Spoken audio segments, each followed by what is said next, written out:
Even her party recognizes that she is not qualified for the job. That's why they voted for her. She was the first candidate to drop out in the primaries in 2020, and she had to literally be DEI'd into this position in 2024. If you lose an election, so for example, if you lose your election that's coming up, will you be, quote, unfit for office?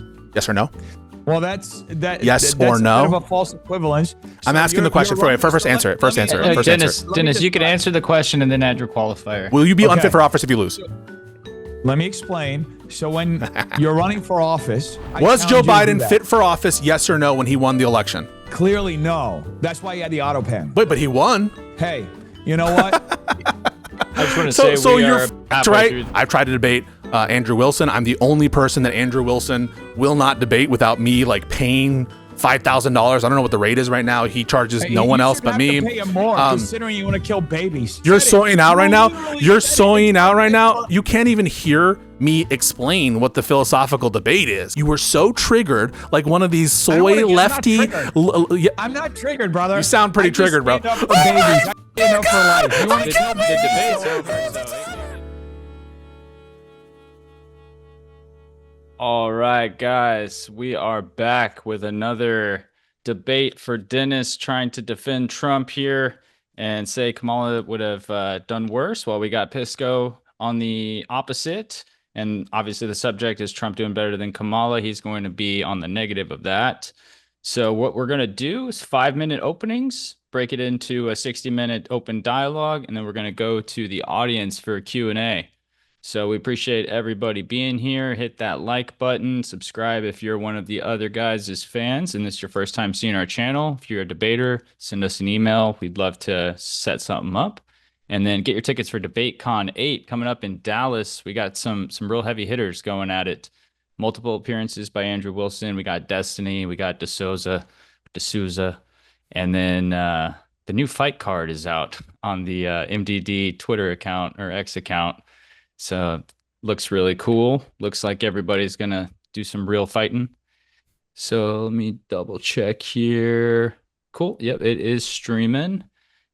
All right, so what we are going to do is start with Pisco. Is that good? Yeah, that's fine. Or would you? Okay. All right. Chat, let me know if you can hear him all right. Give me Testing 1 2 3 1 2 3 1 2 3. Cool. Looks like I'm seeing signal. Everything's good. I hear it in my other earbud. All right, go ahead with your 5-minute opening whenever you're ready. If you go just a little earlier, I will grant Dennis the same amount of overlap. Awesome. Yeah, no, I think that I'm actually surprised that people are still defending the administration. Even under the lights of MAGA, it's a complete disaster and shit show. Let's start first with the Iran war. You know, everyone was talking about no new wars and how Trump was really going to be important for this new coalition that rejected the neocons and really was going to focus on American interests. Look at what he's doing across the world. Does it look like he's putting America first? Does it look like he's focusing on our interests? He's got us involved into a war that we are losing, bad, and putting a bunch of money. He's trying to propose, $200 billion as a supplemental to go into that war, making America weaker from a geostrategic interest perspective, making Iran relatively stronger with their control over the Strait of Hormuz. And the American people see it. They don't support this president, alleged president, in his war. They don't support him on much of anything. I mean, look at how the economy is doing. Trump promised he would get prices down. He said inflation would come down. Inflation is up from where he left it. The American people see that he's really, really bad when it comes to the cost of living. He's barely focusing it on at all. I think last year he announced that there would be like a housing plan. That never came to fruition. What the hell is he doing? He's like negative 30 plus underwater in cost of living. The American people see it. The only legislation that this Congress, which is anemic and not checking rampant abuse and corruption, has passed is like massive tax cuts and defunding of Medicaid. Is that a success? Is that part of America First agenda, that we're going to give all this money to billionaires and to businesses and steal from the poorest people when it comes to healthcare? I mean, just look at corruption, the issue of corruption. We have never seen a more corrupt set of, even MAGA people understand this. They see the graft and the crypto rug pulls and the Qatar airplane bribes. They're going through administration officials that give like favorable deals and pardons to allies.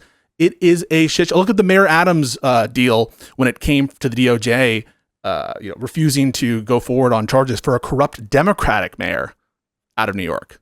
Why are they doing that? Because they were trying to use, like they always do, leverage their official power against political enemies or in favor of certain political causes. And that's just par for the course, so far as the administration is concerned. The Epstein files release, a complete debacle. This is an issue that was championed by MAGA for years and years and years, that it was really going to get to the bottom of all this corruption. And they were selling a lot of checks that they couldn't sell with evidence. But sure, fine, release the files. He had to be pushed, kicking and screaming, to pass legislation. And really, he was championing against this legislation. He had to bring Lauren Boebert into the Situation Room, and that didn't work. When that didn't work, he eventually was forced to sign it. So I don't understand on what ground the administration has been successful. If you take a look at their accomplishments domestically, what are we talking about here? Trump is focused more on the ballrooms and naming his all these different like national icons and memorials after himself, and tweeting that he's Jesus, and focused on vain attempts to satisfy his ego. Going to war, again, even if you're a conservative MAGA people, against darlings of the MAGA right, saying that people like Mark Levin are the embodiment of MAGA. People like Mark Levin, Ben Shapiro, who were initially against MAGA, not America First as understood by the right-wing populist, influencer class. This is not the hallmark of a successful president. And like I alluded to before, the polling is showing it. The American people are not buying it, and we're getting ready for a massive blue tsunami this November, specifically because of how horrible the administration is. If a Democrat was in charge of the administration, we would not have the Iran war. A Democrat was the actual party that fought against Got a minute Iran. left. Understood. In the Iran nuclear deal, the JCPOA. Biden, throughout this entire conflict in the Middle East with Gaza, his priority was to avoid a broader regional war that we're seeing right now. And Trump gave them that war after he ratcheted up tensions in his first term as well. So a complete disaster. A Democrat wouldn't be doing these disastrous tariffs that increase the cost of living for everybody.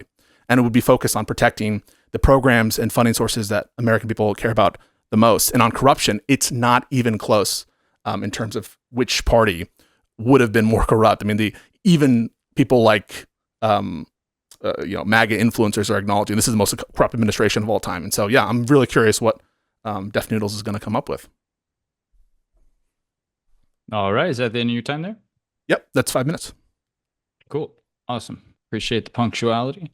All right, Dennis, Def Noodles, you're going to do your 5 minutes now. And I just want to remind the chat, like the video, get the likes up so we can get this out to more people. Appreciate you guys both streaming. They are streaming on their channels. So if you guys are watching on there, maybe just head over, give us a like, and then go back, support your guy. All right, Dennis, whenever you start talking, I'll start the timer. All right. Well, what you'll notice that Pisco didn't do in his opening statements was actually lay out a plan for anything that Democrats would have actually done differently. He pointed out to the JCPOA, a weak deal, historically weak deal that ended up actually emboldening the Iranians, the famously billion-dollar pallets that Obama gave over to the Iranians. Terrific deal. Really great job. Didn't have any sort of nuclear deterrence on that end, which is why we ended up having to pull out of the deal. And it eventually escalated into what has unfortunately become this war. The Democrats, if we do actually look at their last administration, it's a terrific indication of where the country would be at if they were currently in power.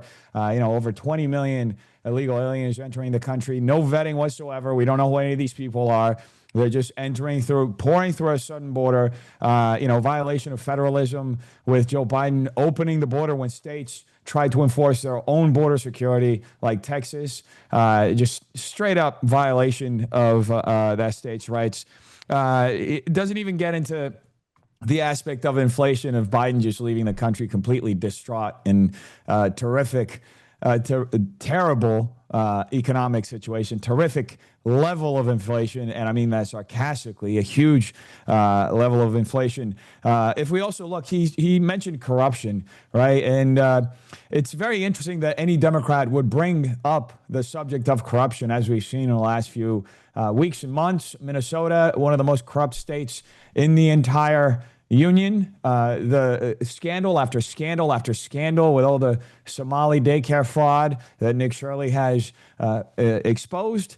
You have Governor Tim Walz, you have Mayor Jacob Frey, all Democrats running that state. Super blue. Illinois, also ultra corrupt state. And I haven't even mentioned my home state of California, where I live. One of the most corrupt states in the entire world, I would go as far to say. In 5 years alone, just in the homelessness crisis, $25 billion funneled directly from, state funds into NGOs. That's your taxpayer dollar. Those are your taxpayer dollars enriching people, some of them who are making $300,000 a year to work part-time for jobs that they made up and don't really serve anybody. For anybody who isn't aware of the situation out here in California, not only have been billions of dollars been funneled into this sort of this grift, this corruption, but there are no tangible results. Last year alone, about 2,500 homeless people died on the streets in California. The number of homeless people actually went up, even though in Los Angeles, the mayor was claiming they went down. They only went down in Los Angeles because so many people died on the streets. You look up the claim that she made as far as the decrease in homelessness. It nearly completely matches the amount of people who died in the streets, the homeless people who died in the streets. So, it's ironic that any Democrat would want to have a conversation about corruption. And this isn't to say that corruption doesn't exist in our government. I think reform has to be made on every side. I wish my own party were holding some of our own leaders accountable for corruption that we're seeing. Insider trading is terrible. Guess who benefited the most out of that? Democrats. Yes, Nancy Pelosi has hundreds of millions of dollars in net worth because of all the insider trading. There are literal Twitter accounts that follow her stock trades because they're like, hey, here's a guaranteed way to make money on the stock market. So, we all know that if Democrats were actually in power, we'd be seeing something closer to California playing out in the entire state. California is the fourth largest economy in the world. Got a minute left. We lead the country. We're number one in cost of living when adjusted for inflation. We have the highest gas prices in the entire nation. In Texas, when I left, I was out there for CPAC. It was about $3.50 a gallon. Now in California, I got here, it was over $7 a gallon, which is ridiculous. Homelessness. We have one of the worst education systems in the entire nation. And that means that we put the most money, we spend the most, and we get the worst results. Some of our students are graduating at high school with a fifth grade reading level, which is atrocious. And these are just some of the things. That's how you know that the country would be bad. All you got to do is look at California, and you also have to look at the front runner, Gavin Newsom. That's who they want to be their next president. That's who they're laying up as president. So if you want the country to turn into California, vote Democrat. All right. Great timing on your opening there. We're going to break it down into the 60-minute dialogue now. I will say if you guys end up talking over each other too much and there's too much interruptions, I will go ahead and do timed responses. Cool. But I imagine you guys can be gentlemen, and I usually don't like to interrupt unless it gets really, really bad. So I like to start with the round. My bad, sir. Yeah, no, I was just saying you guys get after it, and then send your super chats in. We will ask those after the open dialogue, and you can get a chance to get whatever you have off your chest. Be respectful, but hold them to the fire. Cool. Nice. So I thought I heard you say, Dennis, that like Israel pushed us into this war. Then Trump is a weak loser if he let himself get pushed into this war. I don't understand how this absolves Trump of any responsibility. We have accounts by previous administrations from Bush, Obama, and Biden where they were pushing for this war for years. Obviously, it's been one of Netanyahu's goals for years. How does it make it any better for Trump that he was, quote, pushed into the war by Israel? That makes him weak, doesn't it? I don't know if it necessarily makes him weak, but what I would say is that as somebody who supported Trump in this last election, who has supported him throughout for many years, I would say that it definitely made me question his judgment. And I do think that he has, as of the last few weeks, ever since this war actually started shaping out to be a long-term conflict, I do think that he has started putting more pressure on Israel to resolve this. The terms of this latest ceasefire were absolutely ridiculous. Yeah. And you know, No, but the thing is, like, so, it's worse than but that. he He's like has, insane. to be fair, he has criticized Israel for refusing to abide by the ceasefire when Israel started striking southern Lebanon. So it's not like he's just allowing Israel to walk all over him. But I do agree that he isn't showing his usual strength. But talk is cheap. Talk is cheap. Well, first of all, I think this is part of a consistent pattern that he has always been the most pro-Israel president, really, that we ever had. That's part of what he tried to run on. That's why he's saying Mark Levin epitomizes the MAGA movement. Go watch Mark Levin. Is because that's who he identifies with, and everything else was a lie. But look at this. Talk is cheap. You know, he changes his position on the Strait of Hormuz every day. He goes from saying, actually, you know, we don't need the Strait of Hormuz, to we would like it open it, you fucking bastards, to it'll just open naturally, to it actually jointly we'll run it and it'll be beautiful, to actually we're going to now block the Strait of Hormuz. So he can say whatever he wants, but the truth is the troops are still there. Israel, as you are accurately observing, is scuttling any ceasefire deal attempt. They're acting as a spoiler, and Trump is not reining them in. That's weakness. He's lowering our deterrent capacity by making threats that he's not willing to cash. When he says this civilizational thing, obviously it's a genocidal threat, but putting that aside, like the morality of it, we're being shown to be like a paper tiger. It's really, really awful, and a Democrat wouldn't have got us into this position. I can kind of tell you. I can kind of tell you why we're going the direction we're going, and it's really unfortunate, actually, and I don't really agree with this. I've actually spoken against it, to be fair. So, you know, I don't agree with those kinds of statements, the one that you're referencing, the end of a civilization.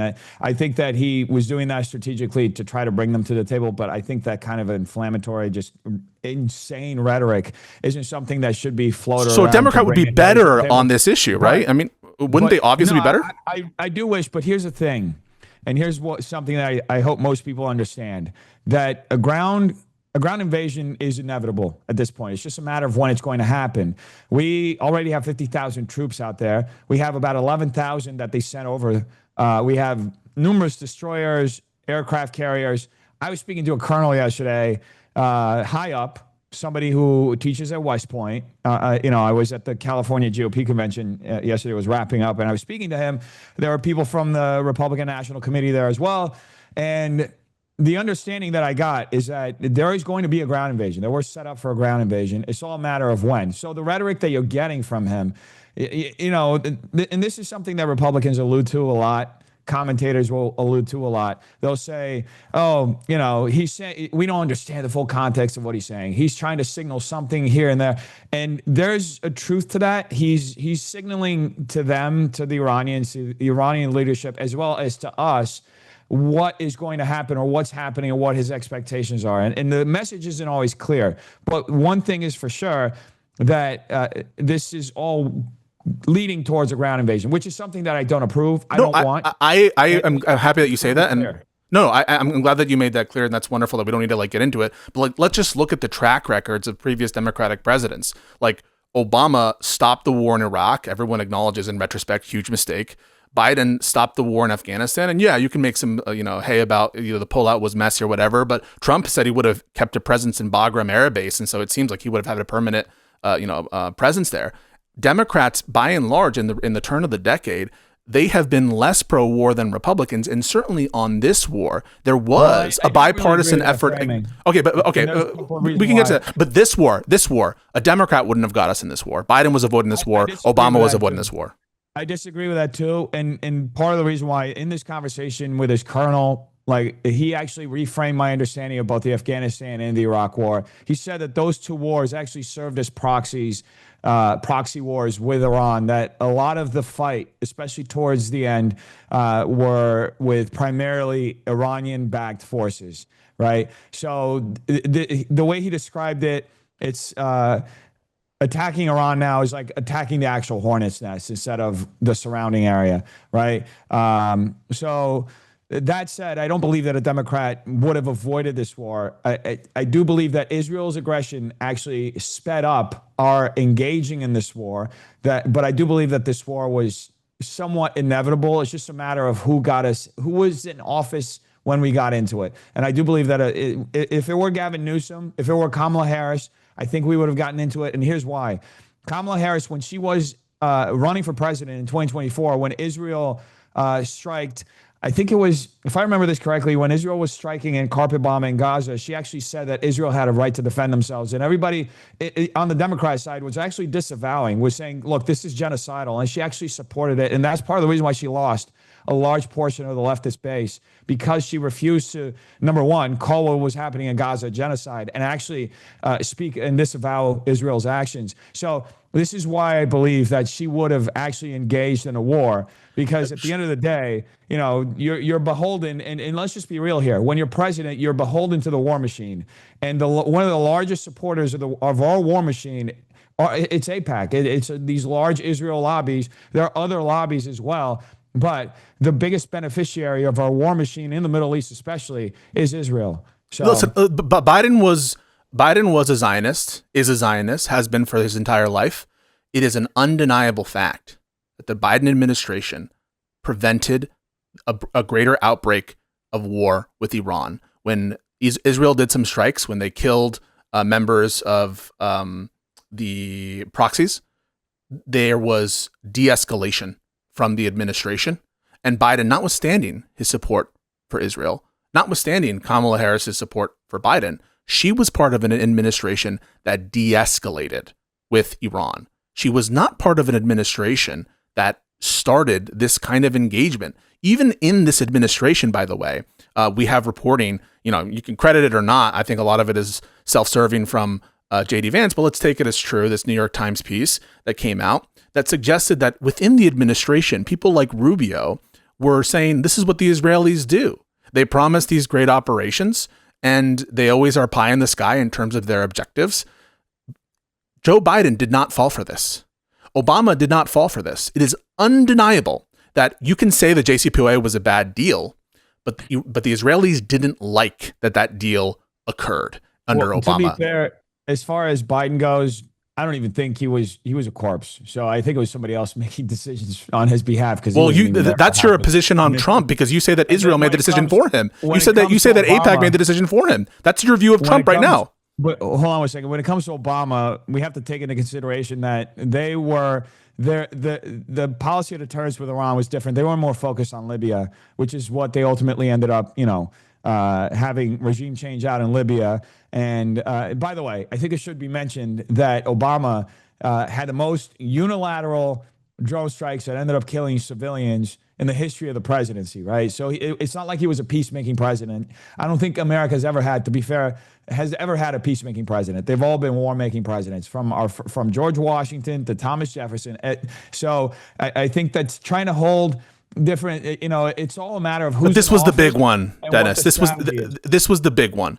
You can say, listen, I don't agree with the. I think most of these wars are illegal. I mean, we're putting all that beside it. I agree with that 100%. Yeah, none of this I don't think we've had a war since 1880 that has actually gone through Congress. I actually think that statutory authorization is sufficient for the war-making power. But putting that aside, I agree that in terms of declared war, we did have authorization for use of military force on some of what was going on with ISIS and with Al Qaeda for sure. But in terms of Libya, I think that was an illegal war. I think that there were some strikes that occurred under Obama, certainly, that were illegal. I'm not denying that at all. But this was the big one. This was the one that for decades we have been modeling, we have been talking about. And ever since Carter, the whole thing was they're going to close the Strait of Hormuz. We actually can't do this. And that is why we had to come to a deal. That is why we had to come to an agreement, to the actual anger of the Israelis under Obama. So say whatever you want to say about the drone strikes, which, Trump escalated in his first term. Say whatever you want to say about foreign policy blunders. They didn't get involved in this war, and they wouldn't have under Kamala. Why? Because Kamala was part of an administration that had a track record of trying to de-escalate the conflict and keep it from spreading from Gaza. As far as the escalation, are you specifically referencing the Afghanistan pullout? No. I'm talking about the post Gaza war, when there were intimations that Israel was pushing, and this is reported to, I think, by Jake Sullivan, who was National Security Advisor, and other members inside who said that Israel was pushing for a war with Iran. And then obviously the Israeli strikes on the leader of Hezbollah and other strikes on Iran specifically. They was like a sort of joint détente or de-escalation from both, and Iran kind of had a token response because they were working with an administration that did not want this to break out into a regional war. That was a direct and the first thing Biden did when October 7th happened is he moved forces and said, don't expand this to the proxies. And he tried to keep this clamped down. Trump tried to expand it. Trump got us involved here, and a Democrat would not have. And basically the position is, oh, we were going to do this war anyway. Well, then why did we avoid it for decades? Why did it happen under this administration? If Netanyahu's been pushing for this for years and years and years and years, why did it take having Trump being in office for the second time to be weak enough to just roll over? I don't think that there's any good argument that Trump doesn't have his fingers all over this. I don't like characterizing it as weakness because I don't think it's weakness. It's just he has a close. What else would it be? Well, it's not weakness because it's more about relationships. He has a closer relationship with Netanyahu.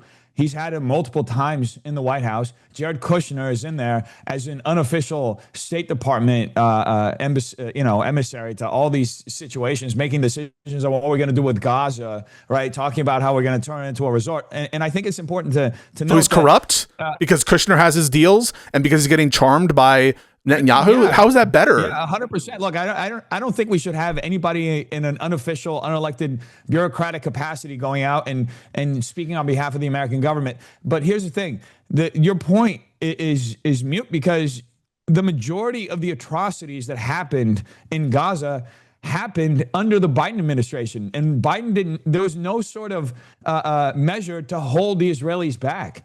So no, I'm happy. In terms of timing, the way that I see it is the Israelis were too busy destroying and genociding Palestinians in Gaza to actually open up another front in Iran. When they finished up and turned Gaza into a parking lot, they were like, okay, what's next? Okay, Trump's in office. Great. He's friendly with us. Let's push to start taking out Iran. I think it was more of a timing thing than the way you're trying to frame it, because clearly, Democrats had no will. It was clear genocide. You would go on the internet and you would see video after video after video. So, I mean, you couldn't even hide it. It got so crazy that, the Ellisons had to buy TikTok and CNN to try to counter signal what was happening out there. So, this is all in the hands of Democrats. Clearly, they didn't have the effective deterrence that you're talking about. That's why they would just roll over. If Kamala Harris president, she would have rolled over and allowed the Israelis to embroil us in this conflict, and we would actually be in a much weaker position because militarily, take the pullout. Let's let Pisco respond to that first part of it. Let me just finish this one little last point. If you take the pullout from Afghanistan as a sign of how Democrats and Biden and Kamala were executing their military operations, it would have been a disaster in Iran. Listen, the Afghanistan pullout, I'm not sure that we're agreed on why it was bad. I think that some bad aspects of it included the lack of organization to get papers for some of the people who are most helping us. Although I will note that a lot of conservatives have said that we gave too many visas out to Afghanistan or Afghans who came over afterwards. So I agree there were problems there with the State Department. Obviously, there was a terrorist attack by ISIS-K that killed a bunch of service people, and that was regrettable, certainly. But let's be honest here. Joe Biden pulled us out of that war after 2 decades of its existence and spending billions and billions of dollars on it. He was the one who did that. And by the way, his position against the war comes back from the first Obama administration when he almost resigned because of his opposition to Obama's escalation there. I'm not denying on that. Yeah. Who actually put that on the calendar for him? Yeah, Trump put it on the calendar on even a faster timeline. So exactly. no doubt about that. But he had no intent.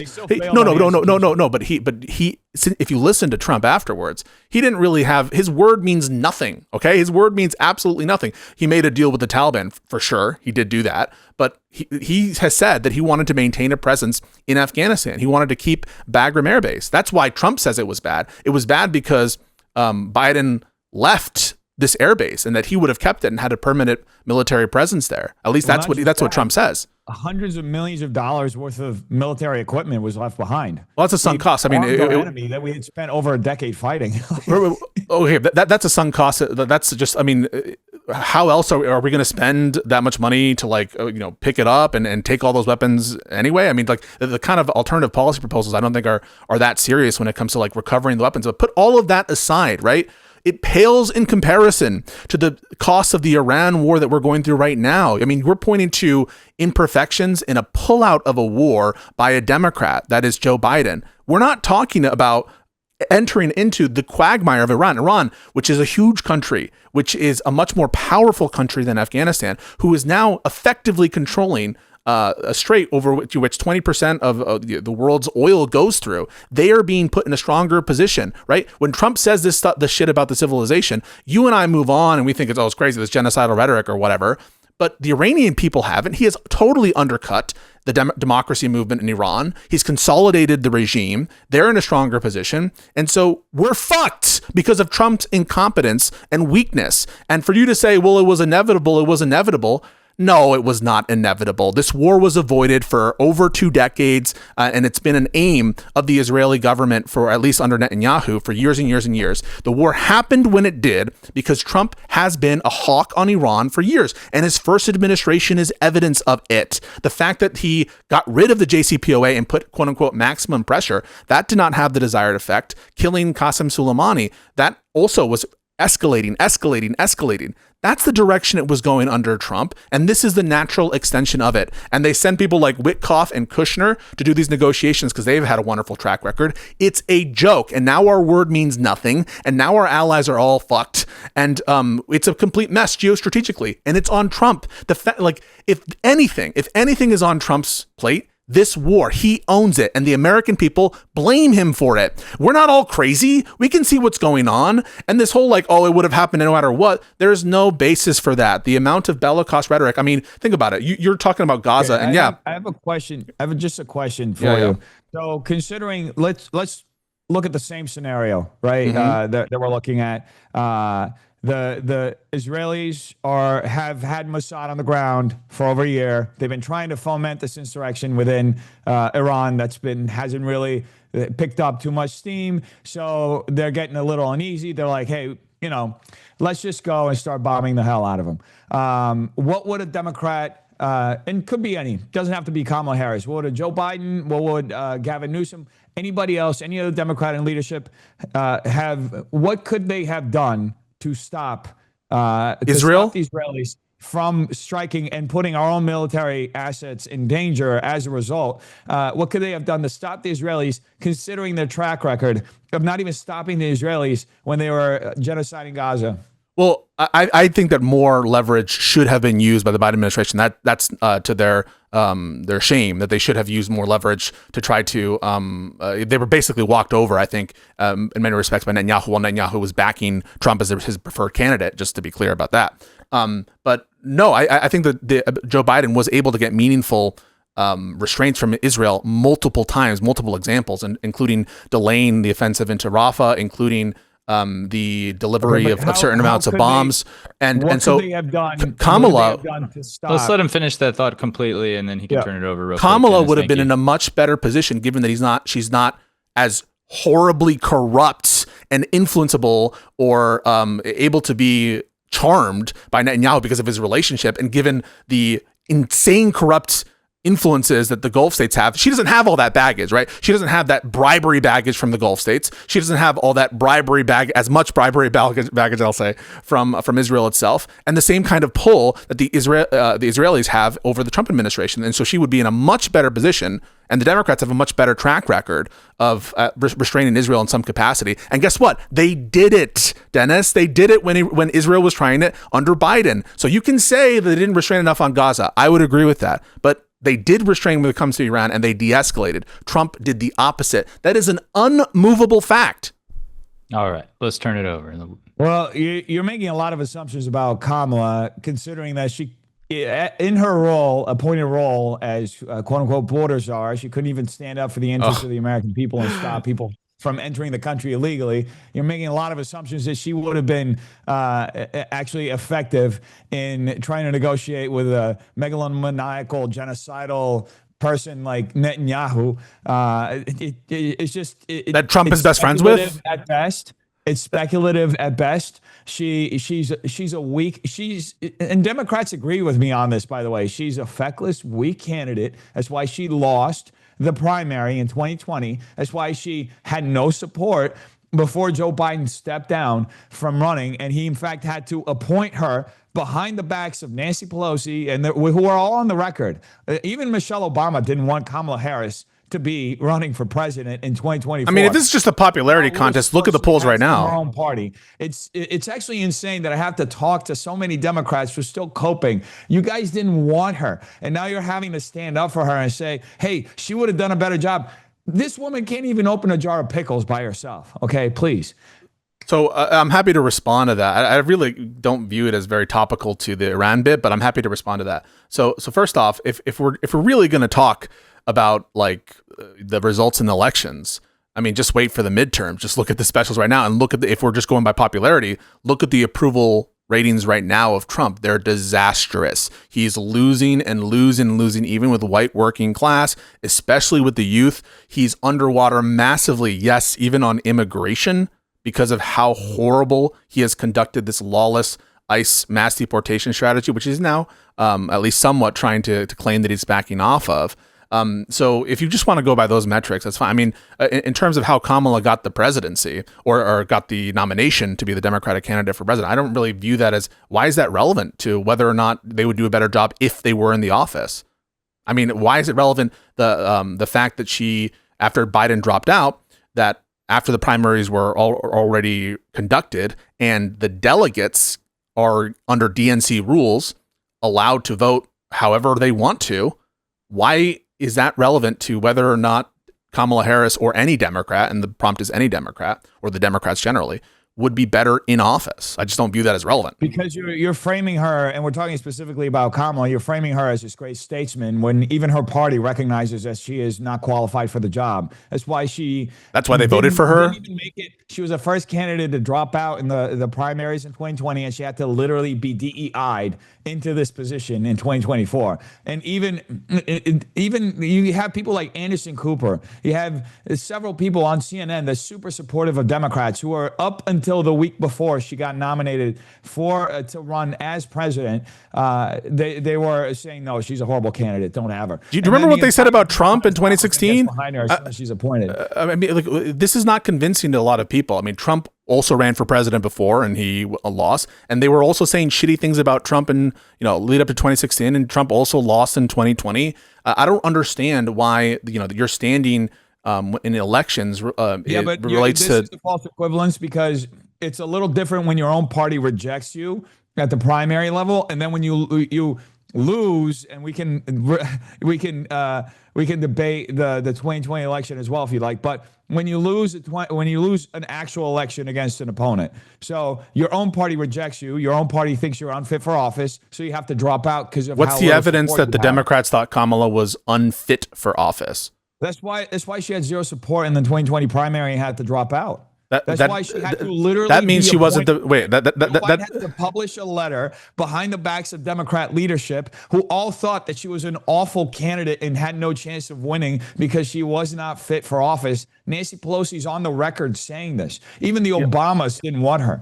So Joe Biden had to publish that letter and force her into the position of the nominee.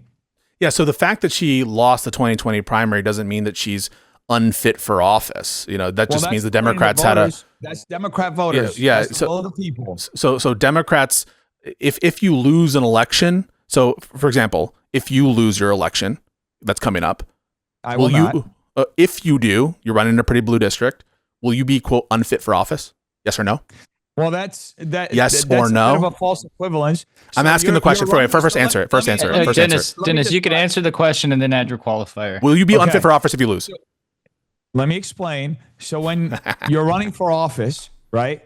When you're running for office, it's like you're running for a job, right? You're being chosen for a job. And yes, to a certain degree, not being chosen by the people to take that job means that in that moment in time, they think somebody's more qualified.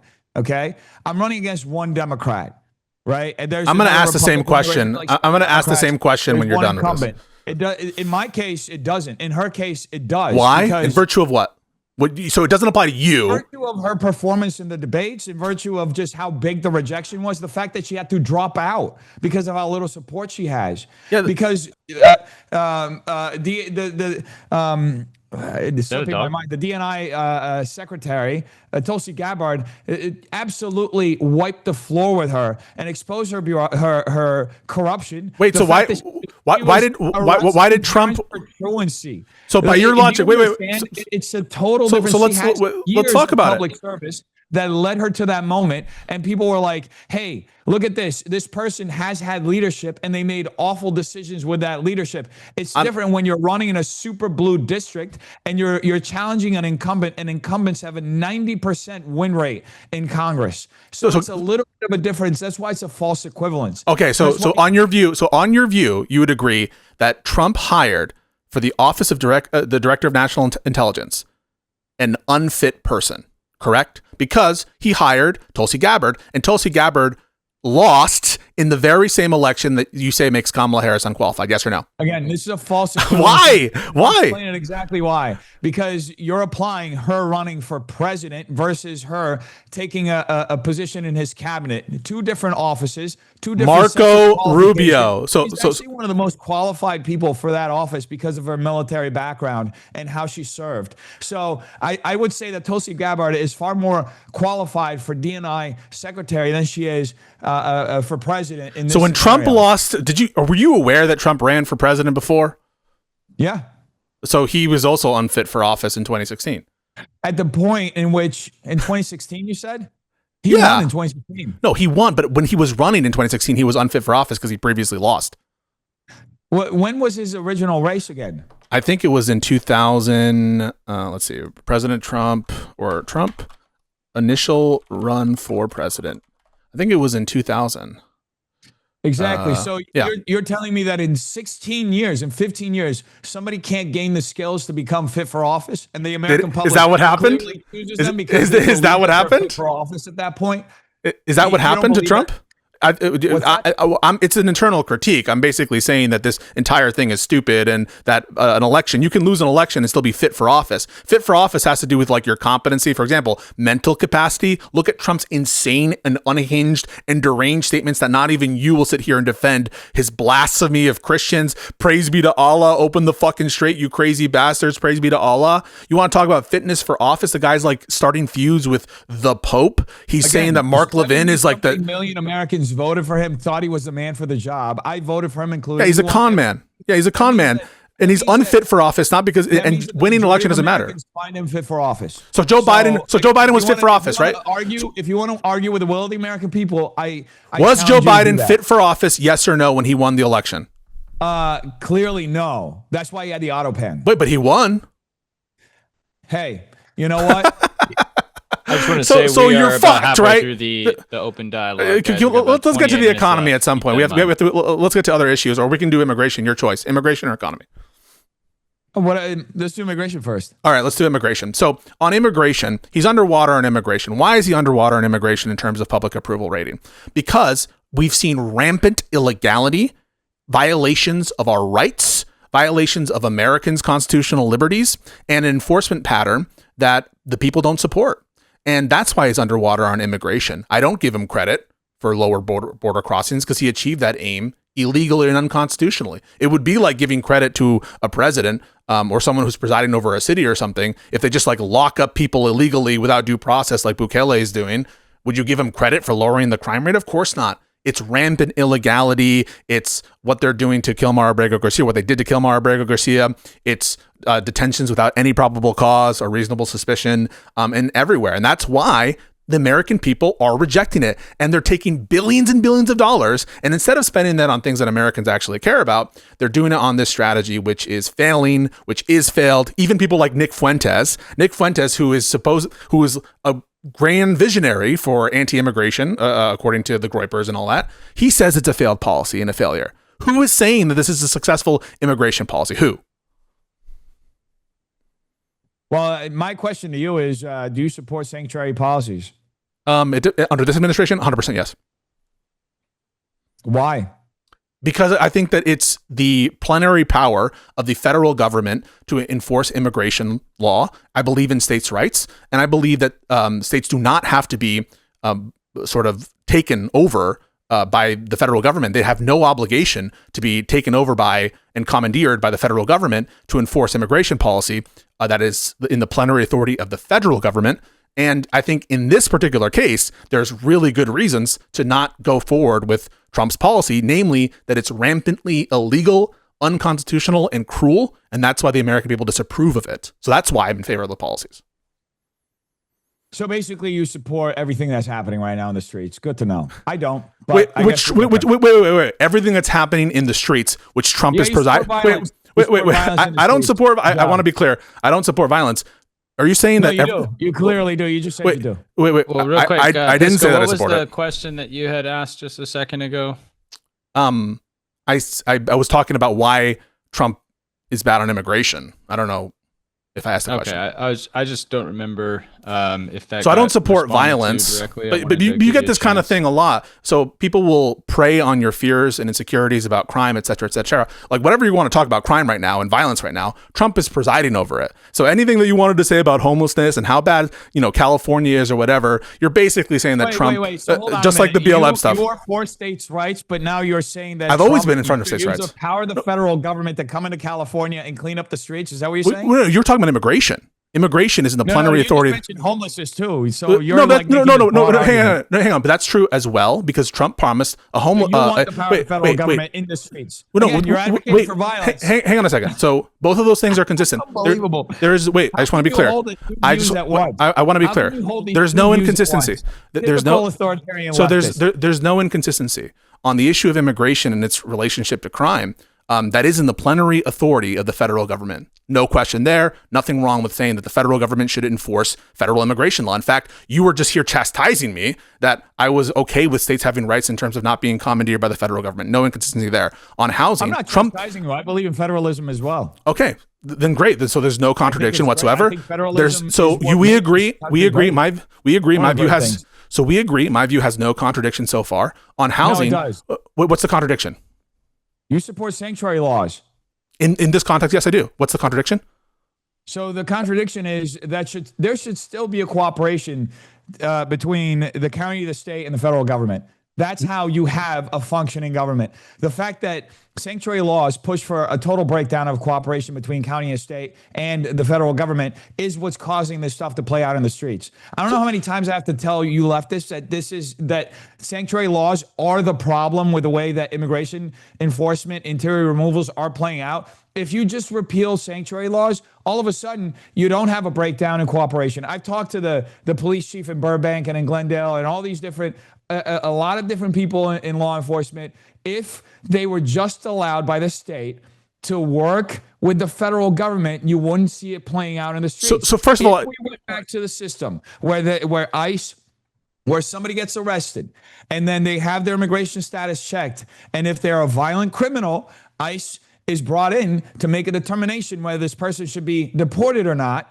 That plays out all in the jail. It plays out in prison. It doesn't have to play out in the streets. It plays out safely without anybody getting injured, anybody having to be chased. Okay. But sanctuary laws break down that level of cooperation. So you haven't identified why this is playing out in the streets, and it's created. In fact, and I bring this up a lot. When this law was being argued in California, this was one of the counter arguments that was brought against it. They said this will play out in the streets, and the activists pushing that law said, no, it won't.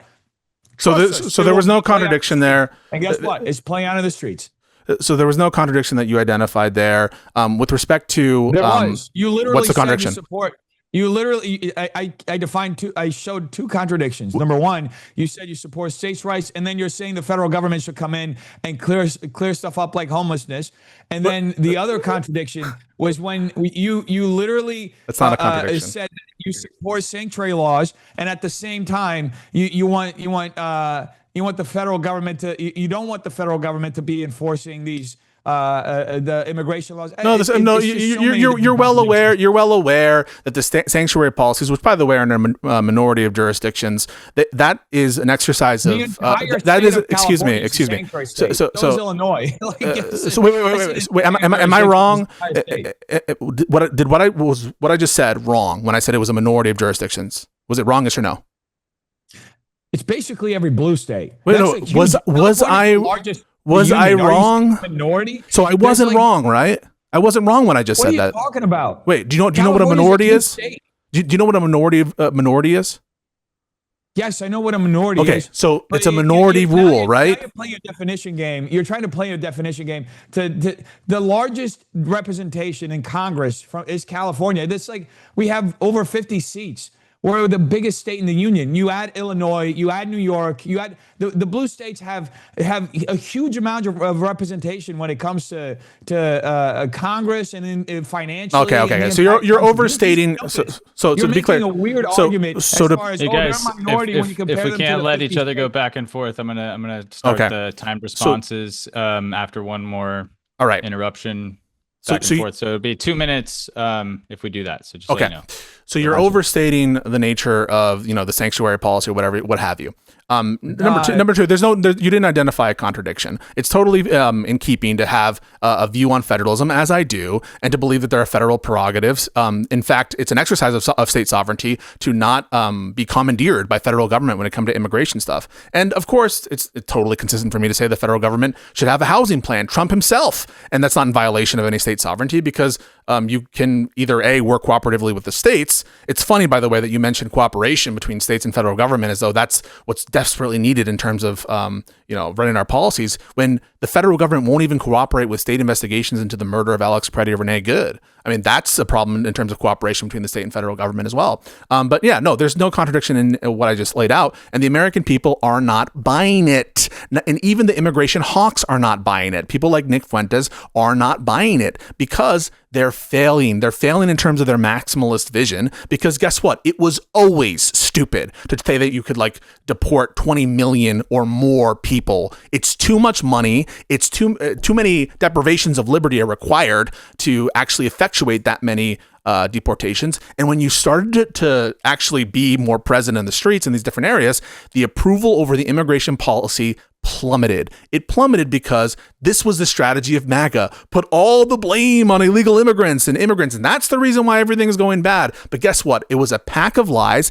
and it's showing itself right now. The American people care more about their civil liberties, their rights of expression, their rights of due process, than they do about this doomed strategy of mass deportation, which you're seeing right now.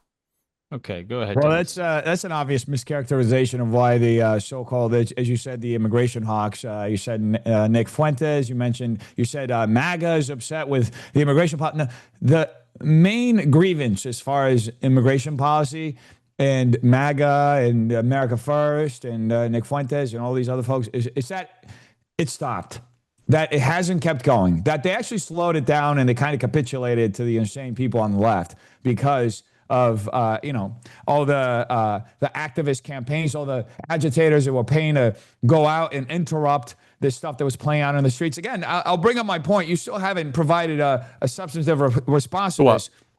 If you repeal sanctuary laws and you allow for a cooperation, be it however you want from state to state, whether it's limited or whatever, just some level of cooperation between the county, the state, and the federal government so it doesn't play out in the streets, it would benefit everybody. Because, and this is very popular with Americans across the aisle, okay, that Americans want illegal aliens who are criminals, violent criminals especially, out of the country. And this is one thing that Democrats agree with as well. 100%. That's why I disagree with this strategy. The MAGA strategy has not been that. If there is cooperation between the state, county, and federal government, I think a lot of people would be put at ease. You wouldn't see Alex Preddy situations. You wouldn't see Renee Good type situations. It would be just playing out, boom. That's it's not the case because repeal sanctuary laws. Agree with me. So first of all, I don't agree with you in terms of policy. I'm all for cooperation. You want the violence to continue in the No, streets? Of course I don't. Of course I don't. In fact, I think that it's actually a easy credit solution. to the Let Pisco talk there, buddy. I think that had a second.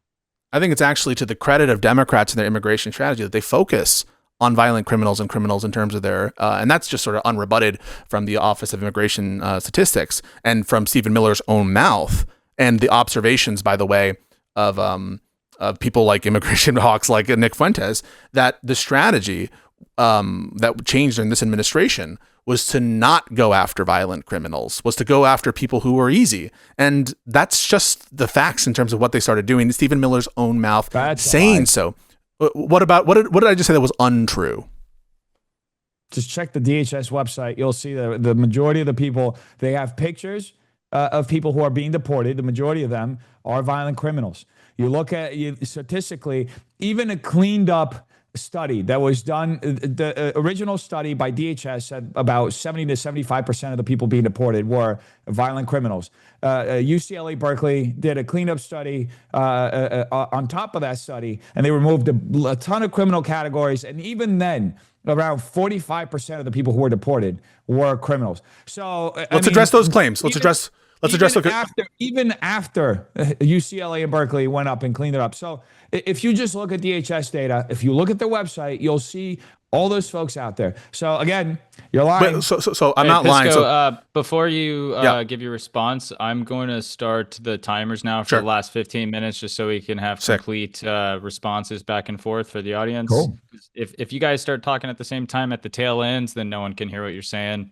And I just want to make sure it's as clear as possible. So what do you guys think? A minute or 2 minute responses? I think a minute is fine for me, but whatever. Yeah, whatever you want. All right, let's do a minute responses, and then I'll start whenever you start talking. Pisco. So first of all, not responsive. The question is comparative between Democrats and Republicans. And so just saying a percentage obviously doesn't get you to the stat of where you need to go. The first claim you made is preposterous. You know, we are seeing it's hundreds of thousands of removals per year. Is your claim that a majority of removals, they've had pictures of the hundreds of thousands, including children, of people who have been subject to removal by this country? That is absurd. Show me the picture gallery that shows that. You said a majority. Hey, Dennis, please don't interrupt. You said a majority. I didn't say that you said everyone. I said you said a majority of pictures they have of people up there. That's just not true. Point me to the Facebook of hundreds of thousands, because there's hundreds of thousands of deportations. And the second thing you said related to the amount of deportations of people who have violent criminal convictions or that are in violent criminal proceedings or whatever you want to say, it is not what you're claiming, 70%. The Office of Immigration Statistics themselves, I mean, that's not their claim either. So you're just wrong about the stats there. I know that you got into this on, we saw a clip of your Jubilee thing. I mean, you're wrong on the stats. I don't know what to say. I don't know why you came back here with those stats. There. And then, Dennis, I'm going to ask you to unmute. I'll just go ahead and mute the other side. Just, take your notes on each point that you might want to rebut there. I don't want anyone to get caught up in the middle. All right. So we'll start your time, Dennis, whenever you're ready. So again, I'll read this out. And you brought up the Isaiah Martin thing. And I've responded in a video discussing how Jubilee didn't provide the correct fact check on that, because my fact is actually correct. You can see it right here. As of early 2026, the Department of Homeland Security has consistently stated that 70% of ICE arrests involve illegal aliens who have been convicted or charged with a crime in the United States. This figure is part of an effort to highlight the targeting of criminal individuals. So this is from DHS. The study that Isaiah was mentioning is what I mentioned just a second earlier. It was the Berkeley UCLA counter study that looked at the data and removed a ton of the criminal categories out of that study. And it ended up being about 45%. That's what Isaiah was citing. In fact, he incorrectly cited it. And he said it was also DHS data when in fact it was UCLA, Berkeley, analysis of that study. You can look it up. It is right here. I mean, it says. Right. That's your minute. Should we change it to a minute 30 seconds? You guys think? Yeah, I think that's fine. So unmute. But Pisco. Yeah. Okay. Sorry. My bad. So you fucked yourself because you just said 70% of arrests, and of course the denominator that you just were talking about were deportations. So which is it? Is it arrests or deportations? Because what you just read out was 70% of arrests. That is different than 70% of deportations. Which is it? It says arrest. I mean, I can read the entire. We can sit here and we can read the entire. Let's go through it. So you have no evidence that 70% of the deportations are violent criminals, right? Is that right? You have no. So arrests are, of course. Arrests are, of course, different. It's important that we know. If you ask him a question, you're going to have to concede your time. So just realize that. All right, so I'll read as I going forward and just say you totally fucked up. Arrests are different than deportations, of course, and even the detention stat, by the way, I don't believe it. Your representation of it, I don't think that that's true and accurate. And obviously, we would think differently in terms of someone who is in criminal proceedings versus someone who is criminal convictions, and of course the differentiation between violent versus nonviolent. But of course, you were wrong. You now have no evidence that 70% of deportations are of people who are violent criminals or criminals at all, because the stat you just read had to do with arrests and not deportations. All right. Okay, Dennis, your minute am I starts allowed now. to respond here now? Yeah, your minute starts, and I'll remind you as well, if you ask a question that is going and you expect a response, that's going to concede your time, his minute will start and you can't interrupt unless he concedes back. But just realize that, so that if you want to ask a question, do it at the end of your minute. Got it. All right, go ahead, buddy.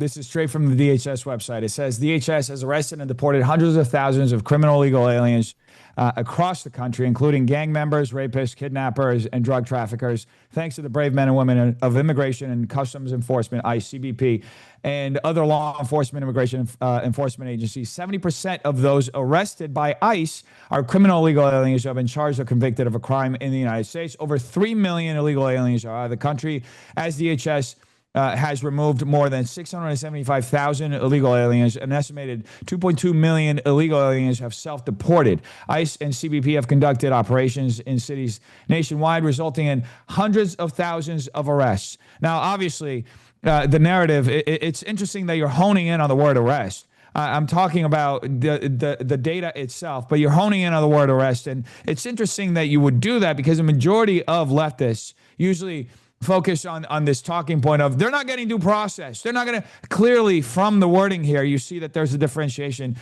between arrest and deportation. So clearly these folks are getting due process. And I thank you so much for bringing this to this point, because it essentially nullifies that entire narrative that the left loves to go with. They're just deporting people. They're just, no, clearly there is due process here. So thank you for that. Okay, Pisco, you got a minute 20 on the clock whenever you're ready. I mean, that was one of the most ridiculous responses I've ever heard in my life, and I've been doing these debates now for a while. So first of all, you're the one who called me on the stat, and you've, again, demonstrated by reading general language about deportations, no backing for this 70% number. Everyone noticed that. And then you made the additional step of saying, oh, well, they were arrested, so they got due process. Hey, genius. An arrest is a government deprivation for which due process is required, okay? An arrest is just another deprivation. An arrest doesn't prove that you have due process. Think about it, like you were arrested by North Korea. You're like, oh, I'm so glad I was arrested and I got due process. That just doesn't make sense at all. And of course, in my talk about immigration, and we have to at some point move on to prices and economy, because we can't ignore that. That's the biggest issue for Americans. And so I propose that we do that after this exchange before we run out of time. I specified that the thing that most upsets me and the American people about Trump's immigration policy is the infringements of rights, including due process. So you fucked yourself on the stat. You fucked yourself in terms of believing the administration's propaganda statements that have nothing to do to back up your stat. And then you made this absurd statement that, oh, they got their due process because they were detained. I mean, that's just silly. All right, Dennis, go ahead.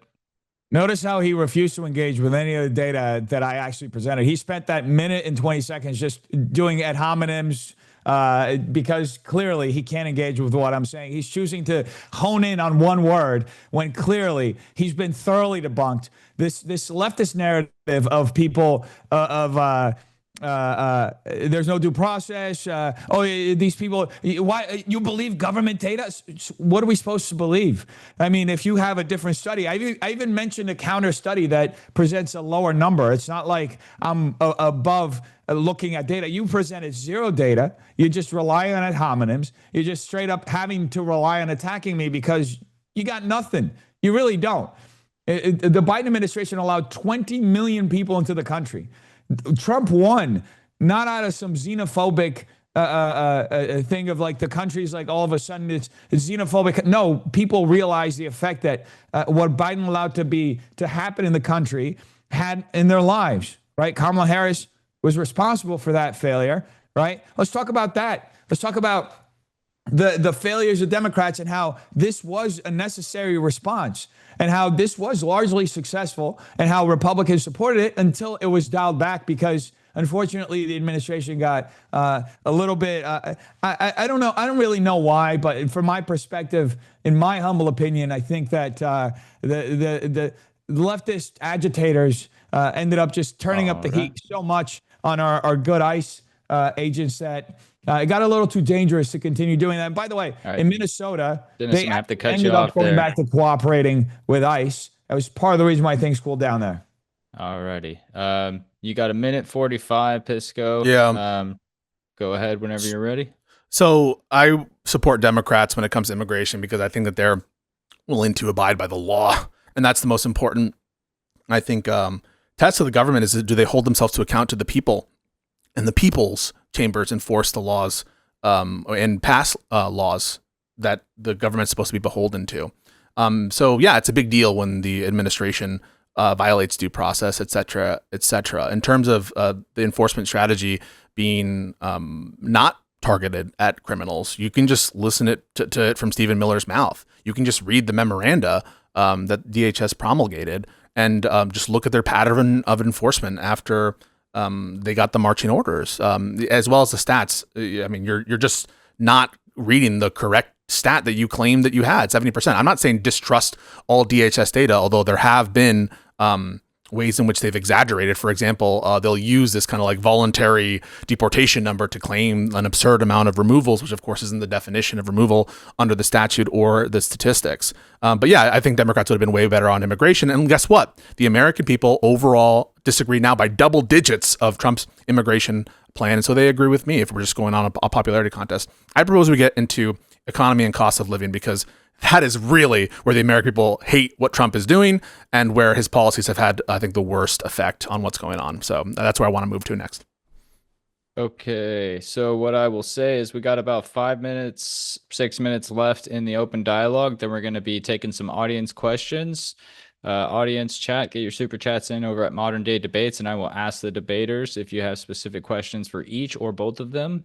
We do give both a chance to respond if they want to each super chat. So go ahead and get those in and get ready. In about 5-6 minutes, we're going to get to those questions. I'll take some from the regular chat as well once we get through. But super chats help support the channel. Appreciate you guys. And go ahead, Dennis, whenever you're ready, start the timer. Well, yeah, I think it's interesting that he would say that Democrats would be following the law. I'd like to remind everybody who created the child separation policy. That was Barack Obama.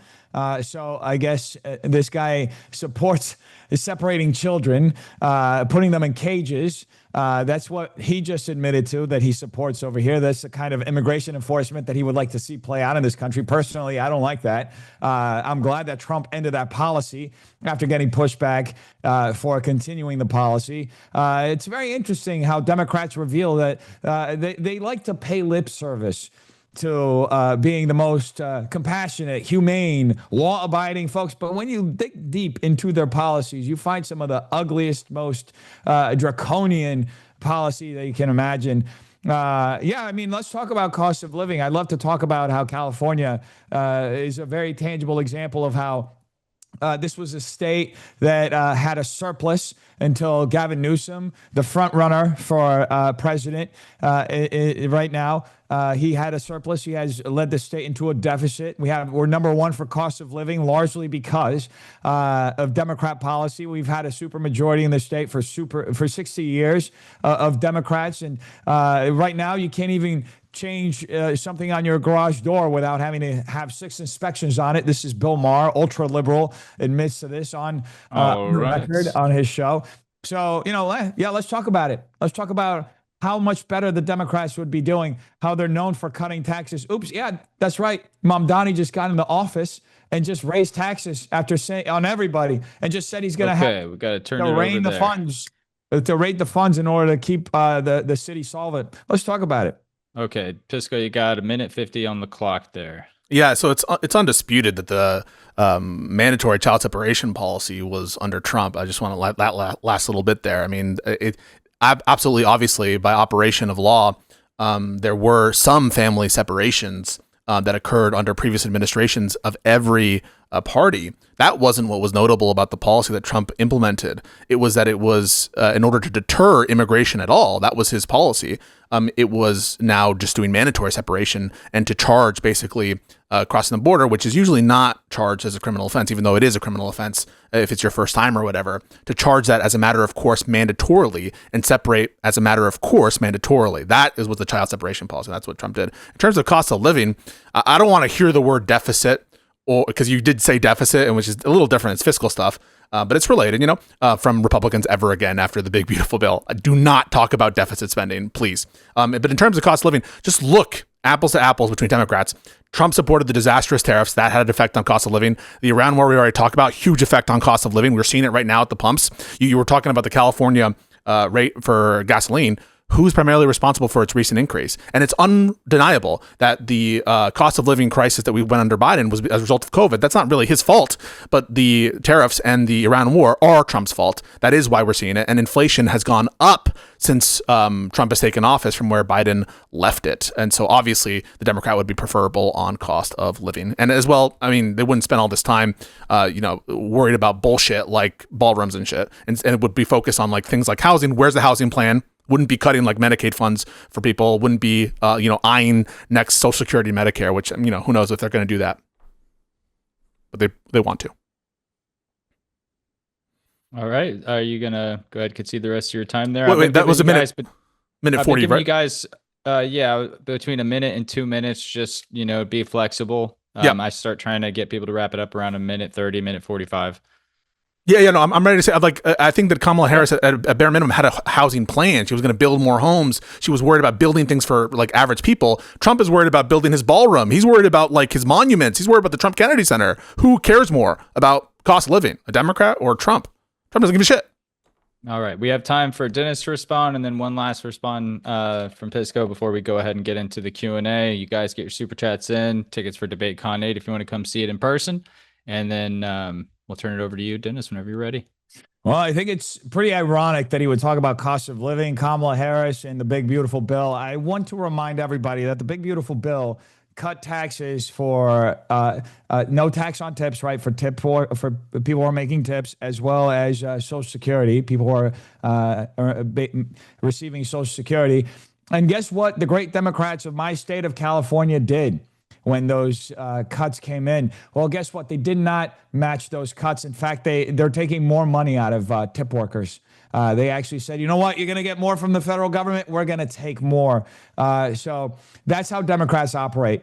Whenever the cost of living gets tight, whenever you're starting to get a little bit more money in your pocket due to Republican policies of cutting your taxes, cutting the greed from the federal government, the state governments, blue state governments end up just eating that up. So I think it was interesting that he mentioned it. He also mentioned, the gas price, it's because of Trump.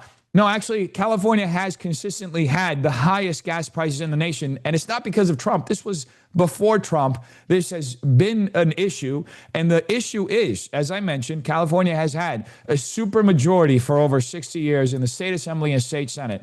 As a result of not just that, but total control of the executive outside of a small blip with Arnold Schwarzenegger, the Democrats have, they've added a 90-cent fee to the gas price. On top of that, there's a federal tax. All right. On top of that, there is a state tax. On top of that, there is a sales tax. That means that the Democrat state, is triple dipping into your pocket whenever you fill your gas tank. So I just want to understand how Democrats are helping cut the cost of living when they're just literally eating your paycheck before you even get a chance to get it.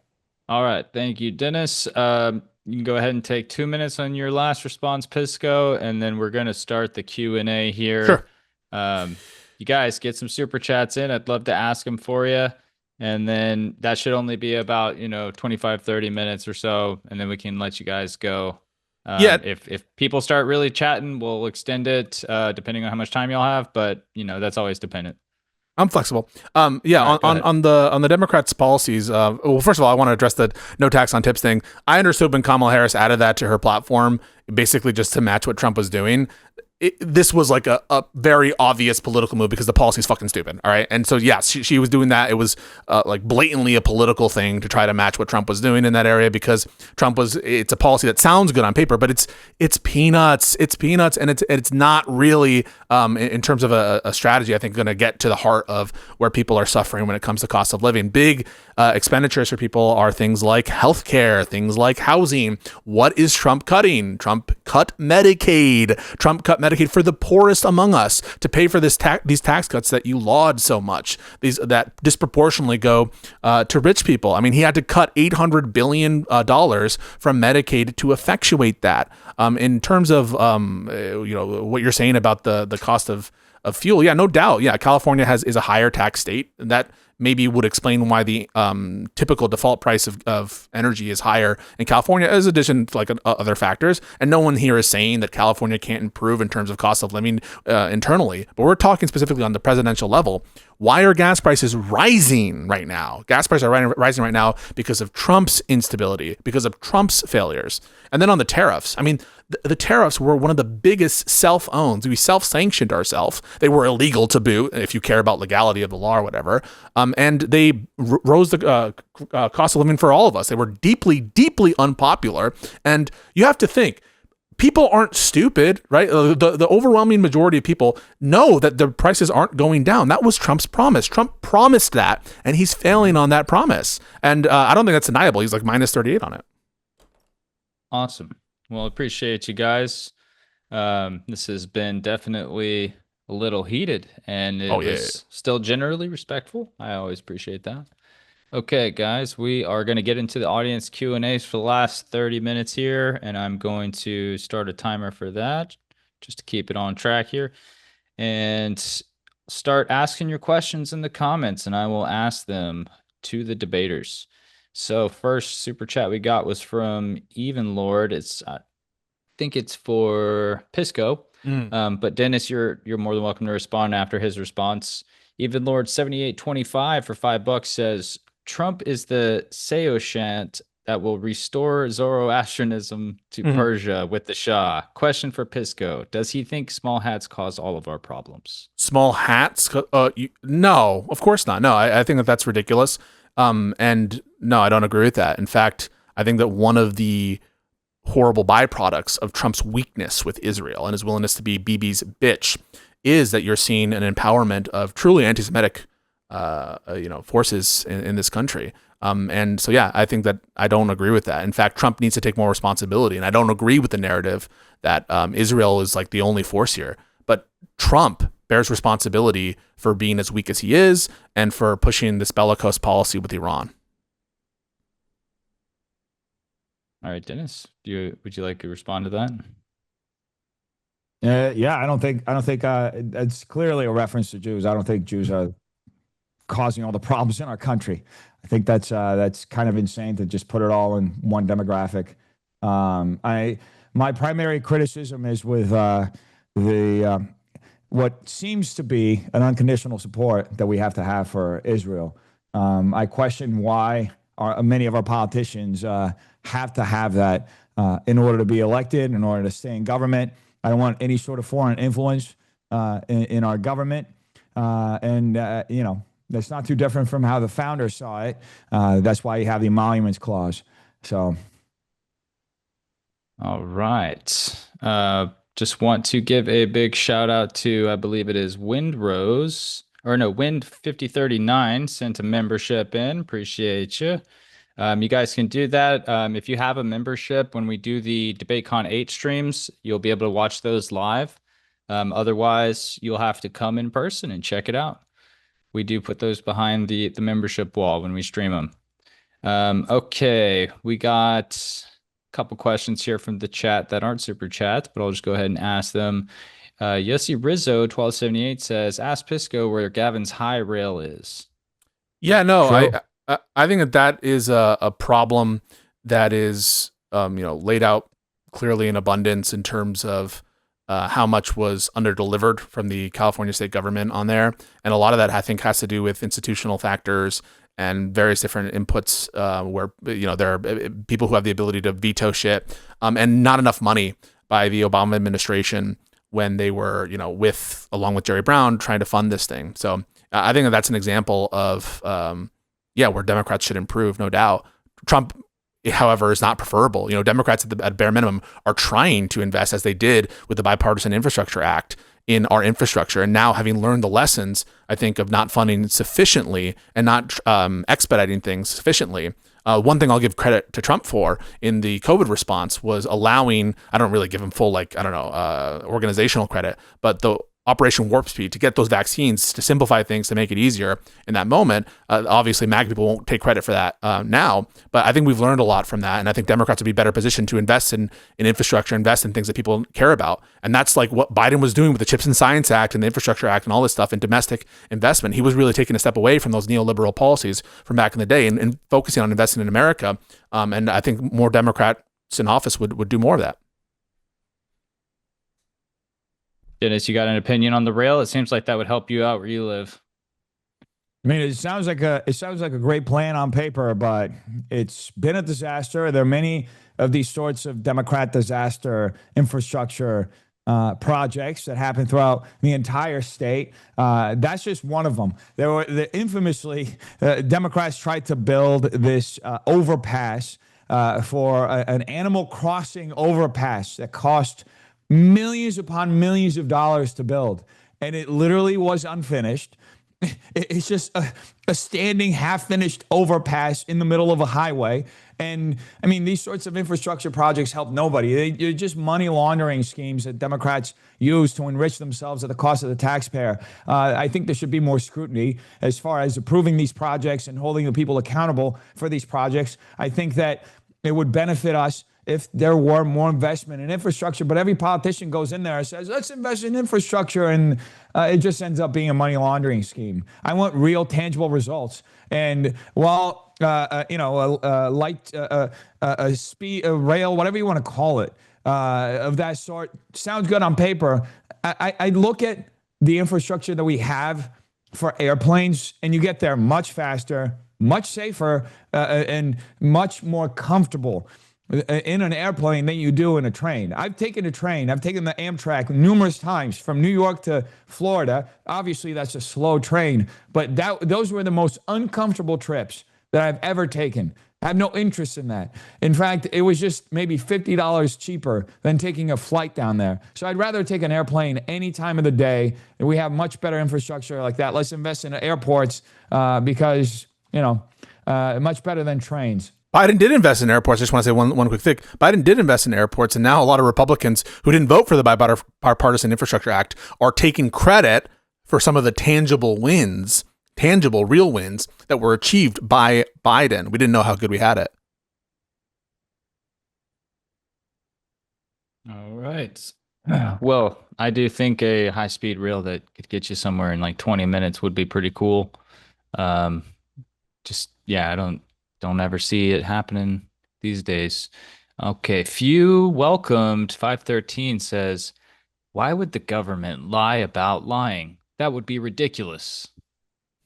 This is with respect to Iran or to the stats deportations. Yeah, no, deportation I'm stats. not saying that all the stats are cooked for DHS. We're just going off of the stats from DHS, and they just don't say what Dennis said they said. I mean, it just very simply is a fact that deportations are not arrests. He cited a figure from arrests. Therefore, he didn't cite a statistic from deportations. And the policy was enunciated. We're not just going after violent criminals. We're going after all illegal aliens. So I don't know. Like, I'm not saying that all the stats are wrong, although sometimes you have to question how they interpret or elaborate on stats, because they will exaggerate or misconstrue or use one denominator and include it in their figure to make it seem like they've done like 2 million deportations. Well, no, you haven't really done that. And the removal numbers, maybe they'll be bigger than Obama's biggest year in 2012, 2013, but it's not going to be an order of magnitude. Okay, he wants to play this word game. I'll just pull this up again, and we can talk about this again. Based on early 2026 data, approximately 41 to 60% of illegal aliens removed from the interior by ICE had criminal convictions, though reports Is that 70? Some data indicating that over 70% of total ICE detainees in April 2026 had no criminal convictions. While DHS highlighted removing over 670,000 individuals. Critics argue that less than 14% of Is those 40 arrested the by same ICE. thing as 70? I'll just ask that question. Will you let me finish? Yeah. Okay. 14% of those arrested by ICE had violent criminal records. Now, conviction rates, around 41.4% of ICE interior removals had criminal convictions, while about 25% had pending charges. So it's clearly, when you start going into the methodology and what the study is actually showing, when you start breaking down the categories, you can obviously, as I was citing earlier, you can break down categories and make the number smaller or bigger. It seems as though it's pretty close to 70 when you add pending charges to actual criminal convictions, right? 41 plus 25, that's 66. So pretty close to 70. I thought I heard you start the percentage. I don't know what ChatGPT made that, but like It's not with ChatGPT. okay, whatever it is. I'm looking at the study. Okay, here. so you said something with a 4. I heard a f. Okay, I didn't hear a s. I heard a f, and I just think that 40 is different than 70. Me to read this for you? Yeah. So Again, read it. clip, Read Pisco. it Clean out your ears slowly. a bit. That's gonna get clipped. Maybe clean out your ears a bit. Okay. All right. Okay. So you started that. You were like 40% or something, right? So Again, why don't you read that part? Let me read this.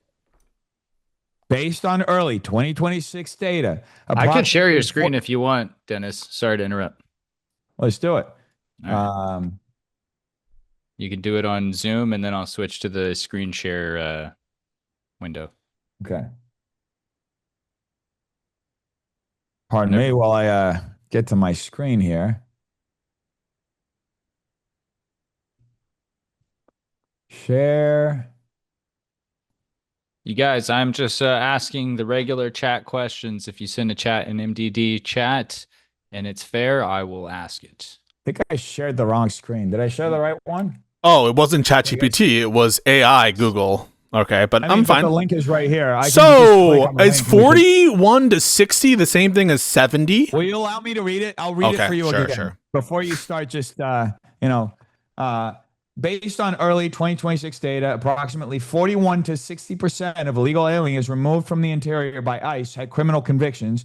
The reports vary, with some data indicating that over 70% of those ICE detainees in April 2026 had no criminal convictions. While Had none. DHS highlighted again. You're cherry picking data. The beginning says something totally different.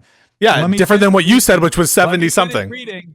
Let me finish reading, and then we can talk about it instead Okay. of cherry picking in real time and showing how you're a bit dishonest. I thought you were an honest guy. You're being a bit dishonest. What did right I now. say that was a dishonest? Well, I mean, it just You're doesn't say what you said. cherry-picking in real time. I'm Okay. reading the data. All right. Let me Sorry. finish reading it. So, of total 70 of over 70% of total ICE detainees in April 2026 had no criminal convictions. While DHS highlighted removing over 670 individuals, critics argue that less than 14% of those arrested by ICE had violent criminal convictions. So conviction rates, let's look at this down here. Around 41.1% of ICE interior removals had criminal convictions, while about 25% had pending charges. So you add that up. 41 plus 25, that's 66%, right? So those are two different categories. Now, as I was explaining earlier, you can slice and dice it, make it look smaller or bigger, but this is what it is. We're talking about criminal convictions and pending charges is 66%. That's pretty close to 70. So again, now we can argue all day about done with the screen sharing? You want to cherry pick and look at the what the critics say, 14% or the 70% not having any criminal convictions. We can argue about that all day. I'm just showing you the data, and this is what I was referencing. Are you done sharing the screen? You can exit out of that so I can go back to the debate view. Cool. Yeah, what I saw there was that it suggests perhaps that the detainee numbers with respect to detentions are flipped almost, that perhaps 70% of current detainees have no criminal record whatsoever. Now, you pointed to two populations, one with criminal convictions, and even by that AI summary, which I guess is getting numbers from DHS, it said 40% had criminal convictions. And so it just is the case. 25%. That's according to that had pending charges. Okay, but you agree you were wrong about the number. You were wrong. I mean, there's nothing that suggests that your number is correct. Pretty close to 70. Okay, but we aren't deporting, just to be clear, because you're not a criminal. You would agree you can't be labeled a criminal legally until you've been convicted, right? You believe in that.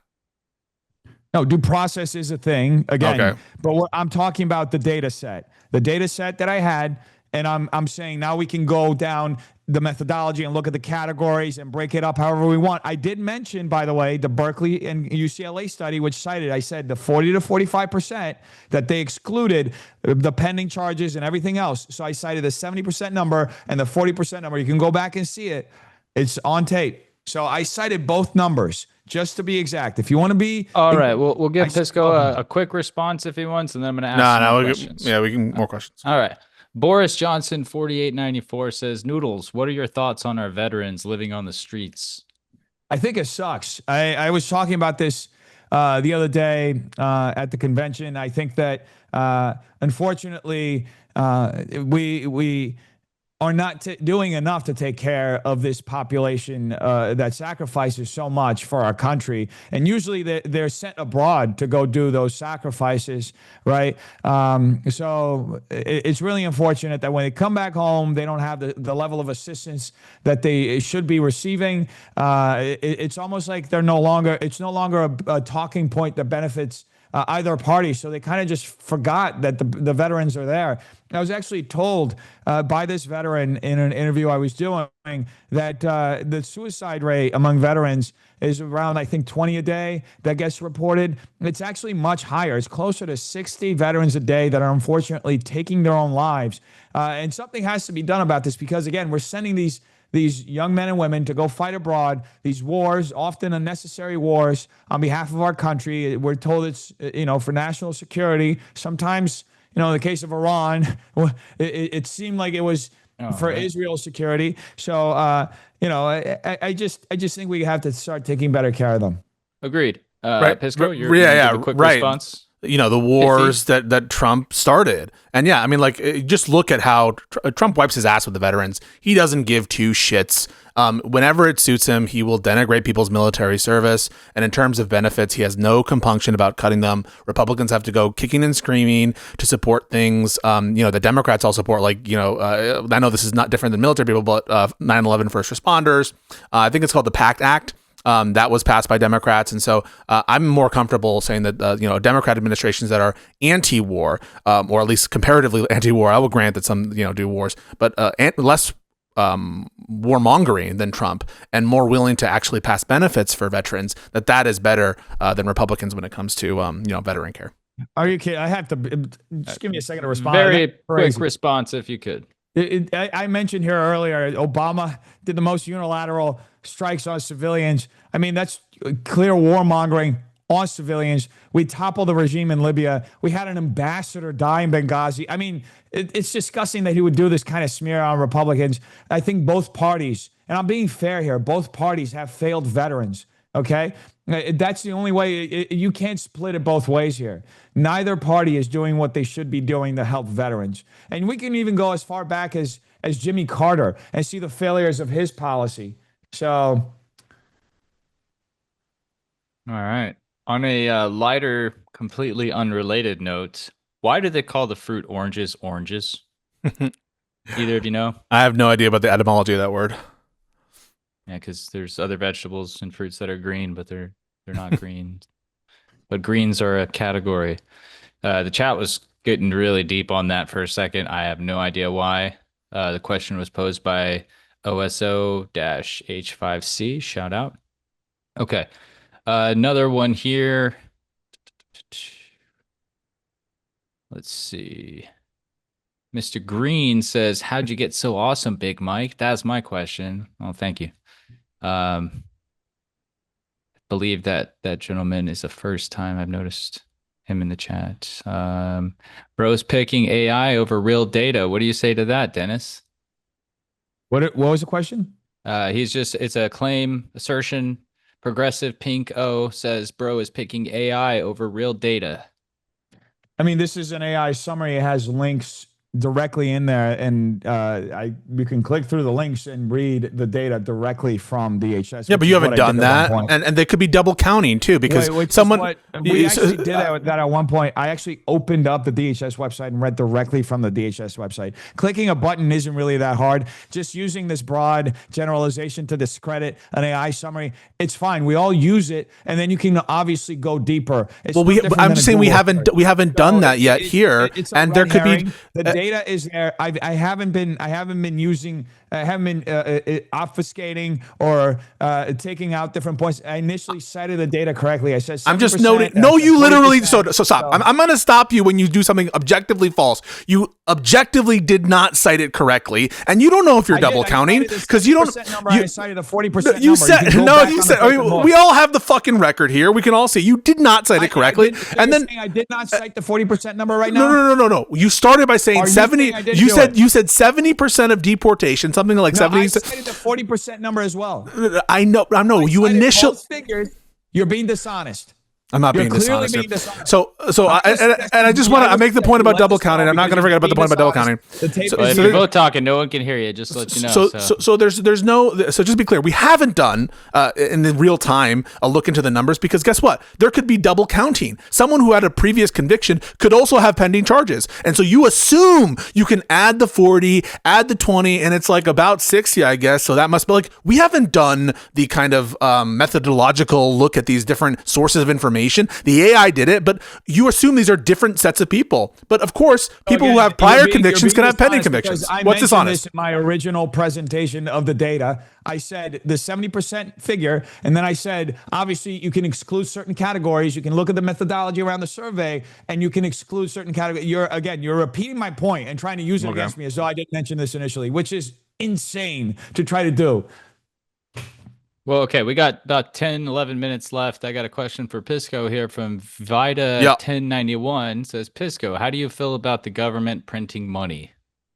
I mean, that's one of the functions of the monetary authority of a country. I think it's pretty important for, well, I guess the Treasury actually does the physical printing, but the monetary authority is the Federal Reserve here. And of course, we're the strongest economy in the world right now. I don't think that printing money is a problem. Any opinion, Dennis? I'm glad that he admitted that we have the strongest economy in the world under Trump. Thank you for that, Pisco. As a country, no, it's as America. America's the strongest economy in the world. You said it. No. Hang on a second. No. The comparison is no, because that actually was dishonest. That actually was dishonest. Let Dennis say his point. Whether you think it's dishonest or not, then you can point out why you think so. Okay. Well, thank you for that. Again, thank you for that, Pisco. Additionally, on top of that, I say abolish the Fed, abolish the IRS. And yeah, Andrew Jackson, by the way, great president. He actually tried to do that. So this guy would be a disaster for the economy. Don't elect him to Congress. You want to abolish the IRS, and you're talking about deficits. You want to, these agents pay for themselves. How are we going to collect revenues? You want to abolish the Federal Reserve. The Federal Reserve, which is responsible for saving money from the people, who's responsible for saving Trump's fucking ungrateful ass, while he's attacking them with a more corrupt DOJ, threats of prosecution against Chairman Powell, and the Federal Reserve, who has acted, is like the most stable force so far in terms of the American economy is concerned. And you were dishonest right there about the economy. When I reference strength, I'm just talking about nominal GDP and the size of our economy. But the debate is about who would be better for the economy. And in comparative terms, Trump is awful, and that's why his numbers are awful, and that's why he's sucking dick, and everyone's noticing it. Well, we got some breaking news here, guys. Eddie Bombay sent $5 in, and he says, oranges are native to Southeast Asia, and the word comes from their Sanskrit name, naranga. It got interpolated to orange when it was imported into Europe. And Heaven Max was a little upset that he paid $5 to say what he said for free. Oh, wow. But, that takes you right to the top of the list there. And I see another question about why people have the numbers after their names. That's just like an automatic thing YouTube does if you don't claim specific tags or handles whenever you're, I guess, updating your channel. So I'm not sure why. How about them Epstein files? What do you think about Trump's conduct there? I mean, that was crazy. We haven't even talked about that. And how they, people like Dan Bongino, members of the administration, blatantly lie about stuff. And they claim that, in fact, they're being totally transparent. But in reality, they were trying as hard as possible to fight the transparency law, and now trying to use the exceptions within the law, which I agree are capacious, to try to prevent certain materials from being disclosed. Why don't they just disclose them all? They could do that, but they're not. I agree. I think it's been a disaster. I think everything should have been disclosed, released. The public should have the ability to look at it. The 3 million files that haven't been released, they've been removing. I think they removed 60,000 files just the other day. I'd say, yeah, release all of it. And by the way, my question is also, why didn't Democrats do it when they were in office? They were in office for 4 years. They had access to the files. They didn't release it. So, I mean, it's been a disaster all the way around.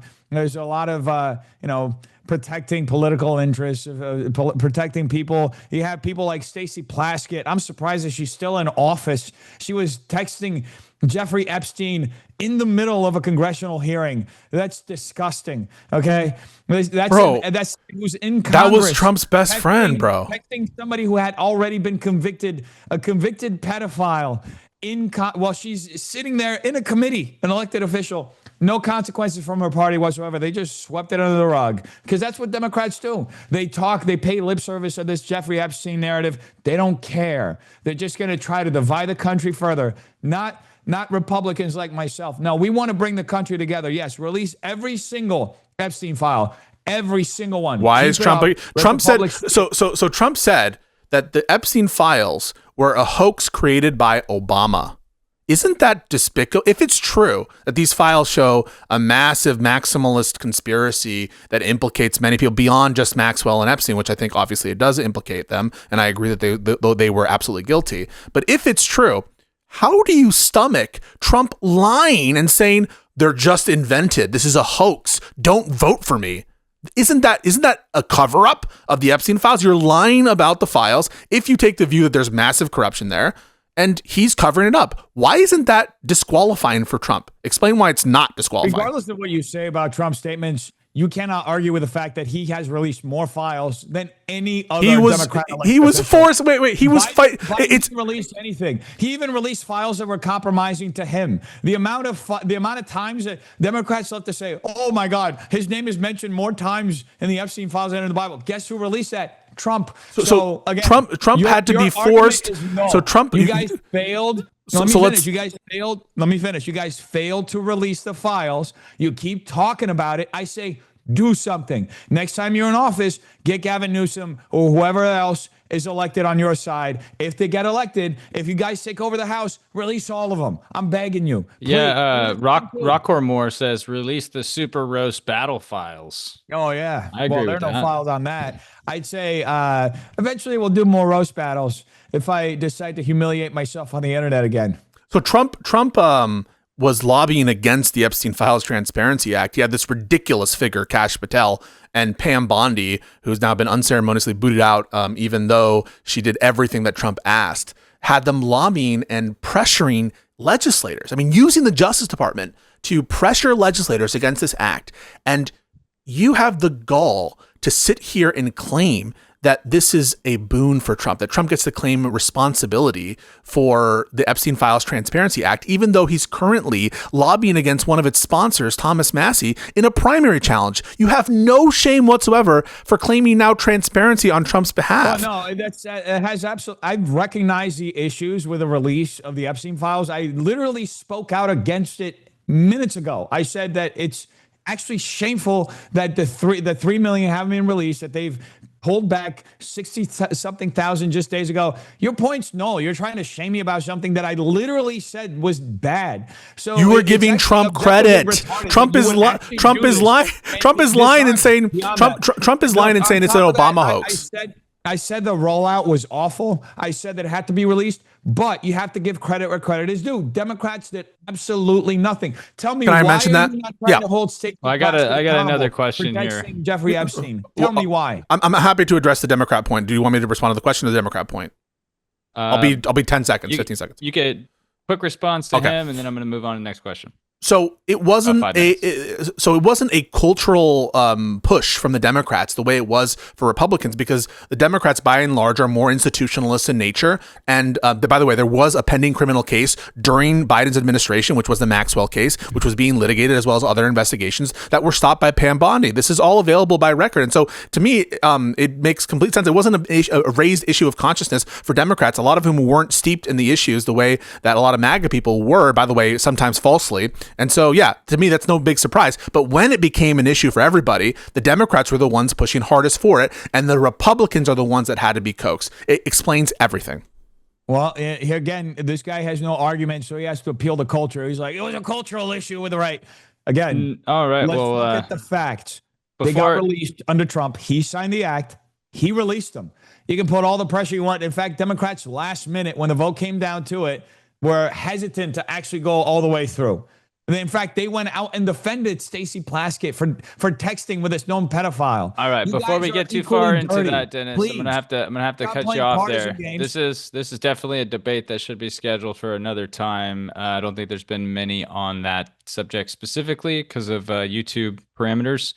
But I'm gonna ask maybe one or two more, and then we'll wrap it up. Heaven Max Hell yeah, it's fun. If Pisco understands the Christian paradigm about abortion, then Trump reversing Roe v. Wade is the ultimate win. What would Kamala do to counter that type of win for our paradigm? So if you take the view that all abortion is murder, would that win justify Trump compared to Kamala? Is that the question? Taking the view that all abortion is murder? You're saying that if Christians feel that way, then they're not going to get a better win in that regard from Kamala than they would have from Trump. I mean, if we're just doing a utility calculation, then I'm not sure. I think the numbers related to USAID and the numbers related to the amount of deaths that occurred. I'm not sure how many abortions take place in America, but of course, the abortions aren't being not all abortion has ended in America. All Dobbs did was say that it's up to the states really, or to the political branches to legislate it, and so abortion, in many states it's not being allowed, but it's still happening in America. So I don't think that you can claim this if you take, and this is assuming the Christian view on abortion, which I don't agree with. Even assuming that view, I don't think that it's this massive win that outweighs all the other negatives. Okay. Well, I mean, quick response, Dennis. We got a super chat. Look, here's the thing. And I don't know if he knows this because he doesn't seem to be referencing it. So pre-repeal of Roe v. Wade, we had about 600,000 abortions every year. After the repeal, that actually went up to 1.3 million a year. So it doubled more than doubled, right? So yeah, I mean, why would you ever back a candidate like Kamala Harris or anybody who's a Democrat? You have Democrats on the record saying that they would approve, like the former governor of Virginia, who said he would have, who grossly described how they would snuff out a baby. Basically, third trimester abortions. Disgusting. Abortion is murder when you look at it. And most people, and I've talked anecdotally to many women in California, in a very liberal state of California. Most of them recognize it's a life. They see it as a disgusting utilitarian thing. And obviously this is anecdotal, but it's something that should definitely be a part of the conversation, that you're dealing with a life. In fact, 98% of scientists agree that life starts at conception. This isn't theological. This is science. So if you believe in climate change, which is a similar consensus, you should also believe that life starts at conception. So we should. There's just an equivocation. I mean, no one will doubt that there's a living organism. The question is, a human life that deserves value? That's the question. And of course, you're gonna have a big problem if you just said this. Let me finish. I didn't interrupt you.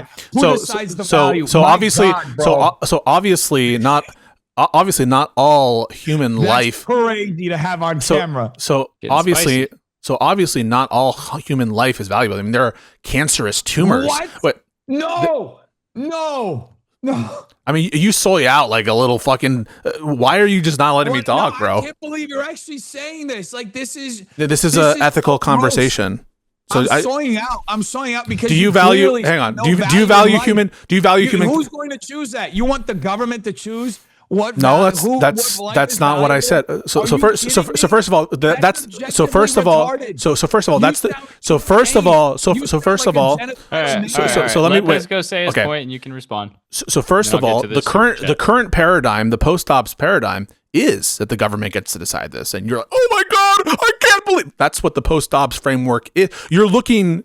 I don't understand. Like why your mouth is agape. I'm saying something that's actually true. On the actual philosophical, on the actual philosophical. you live with Excuse. Wait, yourself? hang on a second. So, in the actual philosophical discussion, right? The question isn't whether or not it's a living organism at the time of conception, right? Or whether a sperm is a living organism or an unfertilized egg is living in some sense. The question is, when does human life have value? You can find clusters of cancer cells that you wouldn't value. If, for example, you knew that you had, an That's ectop, false equivalence. an, Literally, an ectopic. So if you hang on a second, hang on. It has its own unique DNA. Well, let's give him another 30 seconds or so. You can respond. So first of all, so first of all, that's not true. I can't believe you're actually saying so first of all, You're actually saying this with a so straight face. so first You of are all, going to regret Let him this continue, for Dennis, please. the I'm rest gonna of mute your you. life. At conception, there isn't a unique DNA. There's a lag period between when conception happens and when I know that you probably like didn't do health class or something. I mean, it's clear that you're not very learned on many of these topics, but there's a lag What are period you between talking about? there's a lag period. You're literally There's a lag advocating period. for killing, There's a lag period. I'm describing. I'm describing. All I'm doing is. You're appealing to ad hominems. All I'm doing. All I'm doing. All I'm doing. All I'm doing. All I'm doing. All I'm doing. All I'm doing. All I'm doing. When you do. All I'm. You're All I'm genocidal doing. maniac. That's All what I'm you doing. are. All I'm doing is describing the debate, and it is not true that at conception there's a unique DNA strand. That's not a fact, and you can look that up if you'd like to, but I'm sure you won't because you don't really look at anything other than AI. But the question is when human life that's valuable. When does that start? When does DNA sequence at the exact moment of conception, fertilization, when a sperm and egg. All right, guys, this is a little too contentious for the amount of time we have left. No, you're a retard. I you're think there's a fucking retard. There's another debate to be had there on that subject specifically. So I'm just gonna read Jesus Christ. Pokemon fan 0123's chat for $5 says, question for Pisco: would you debate Manar reports? I know your friend Strader side was scared and refused to debate Manar. I'm not on. Yeah, no, I want to debate basically any Trump MAGA Republican type person. I've tried to debate Andrew Wilson. I'm the only person that Andrew Wilson will not debate without me like paying $5,000. I don't know what the rate is right now. He charges no one else but me. Pay him more, considering you want to kill babies. I didn't say that. That's what you said. That's what you said. You but literally you're said soying out right now. You're soying out right now. You're soying out because you can't even hear me explain what the philosophical debate is. And the question, I shouldn't be allowed to. There you go, the fascist MAGA. You shouldn't be allowed. You're running for Congress. No, from the moment that you say you want to kill babies. I didn't say that. You said that. You said that. I didn't say that.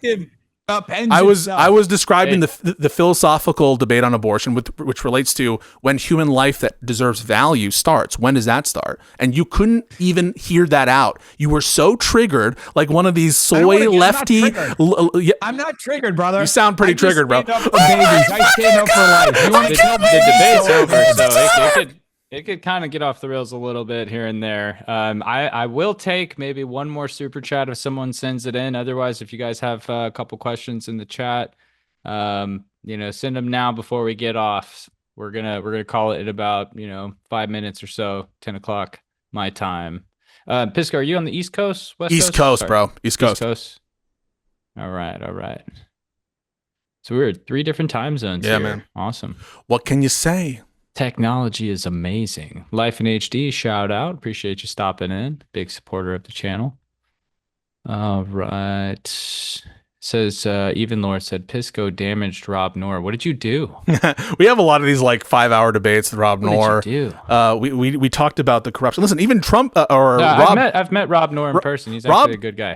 Fairness to Rob, we disagree on a lot, but he acknowledges that there's corruption in this administration. It is insane. I mean, like, how much bribery and shit's happening, the rug pulls, the crypto shit, these like Great Gatsby furry parties that they're throwing, Eyes Wide Shut parties that they're throwing in Mar-a-Lago where they're spending like $1 million per seat. It like the Antichrist rhetoric this must be relevant to Christians somewhere because like it's fucked up. And all of the insider like contract shit, what's going on with Brian Noem and Christy Noem, aren't you guys like outraged by this shit? No, yeah, I'm 100%. Yeah, I don't support any sort of government corruption or facilitating of corruption, regardless of who's doing it. I think it's actually disgusting, and the fact that the crypto situation that you're referencing specifically benefited the Saudis, it just adds to that whole. Makes you think, huh? Makes you think that maybe Trump is corrupt as fuck, and maybe he's on the and we're sending Name a single. There's never been. Well, real quick before you ask a question, I want to ask the chat's questions. Wait, can I we'll get off onto a tangent if you do. I'm sorry, Dennis. Very short. Okay, very short. Then I'm going to ask Even Lord's question real quick. Okay. So every government, Biden's government was corrupt. Obama's government was corrupt. It's on both sides. It's about degrees. If we want to be fair, we have to hold both sides accountable. 100%. No, I agree that and just to be clear, how fair I am. I've called Biden's pardons of his family corrupt. I've said that's corrupt. I think that there was corruption in Democratic administrations, but the level and degree, bro, it's off the charts here. And Ann Coulter acknowledges this. Even like die-hard MAGA people acknowledge that this is a humongously corrupt administration and greater than anything we've ever seen. I'm here on stream with you. You don't have to appeal to other people not on stream. I'm on stream acknowledging it. I appreciate that. All right, I appreciate both of you guys. Even Lord asked Pisco. I appreciate you. Pisco, what is the Democrats' opinion on the Iran war? Are they mad that Trump can just de facto start it? Yeah. No. I think that there's multiple. I do agree that there's some Democrats who are probably secretly in favor of that. I think that that's true.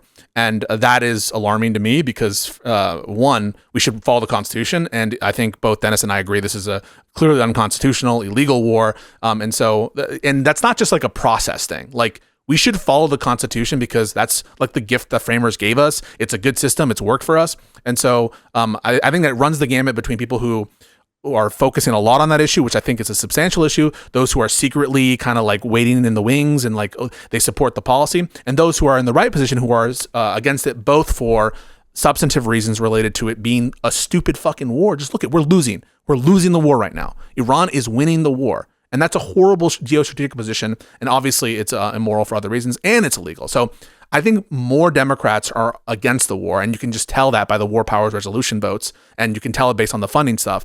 But I do think that there are probably some Democrats who do support it. Yeah, from the last bit of data I saw, I think about 80% of Democrats disapprove of the war. The approval of the war, before it even started back in January, the majority of Republicans were also against it. I think about 53%. It's actually swapped. The majority of Republicans now support it. I don't personally support it. But that said, the majority of Republicans still disapprove of a ground invasion. So that's one point. Until he does it. Until he does it. Until it happens, yes. But that's... Once it changes, I mean, obviously, we live in a partisan environment. We have to recognize that politics has become somewhat of a team sport. And this is something that I personally would like to help break, where people vote more based on policy and principle than just like, oh, my team is going to win, because it doesn't benefit anybody. It doesn't benefit the American people, really. And that's really what I'm more interested in. Awesome. Yeah, it's Monday night. We've had, I think, between Pisco's live audience and MDD's, I haven't checked Dennis's channel. I don't know if maybe he does a lot of lives, so he might not be pushing things. But I think between just the two channels, we had about 500 people or Twitch, so, maybe a little more. Twitch has another 150 for me, so that's 650. Yeah. Awesome. Well, yeah, I just want to shout out everybody. Appreciate y'all talking, being engaged in the chat. Get your tickets to DebateCon 8 if you want to come to Texas and have a good weekend and watch a lot of good arguments and ideologies go head to head. Follow these two guys if you agree with their arguments, or even if you didn't, it's good to keep tabs on the other side.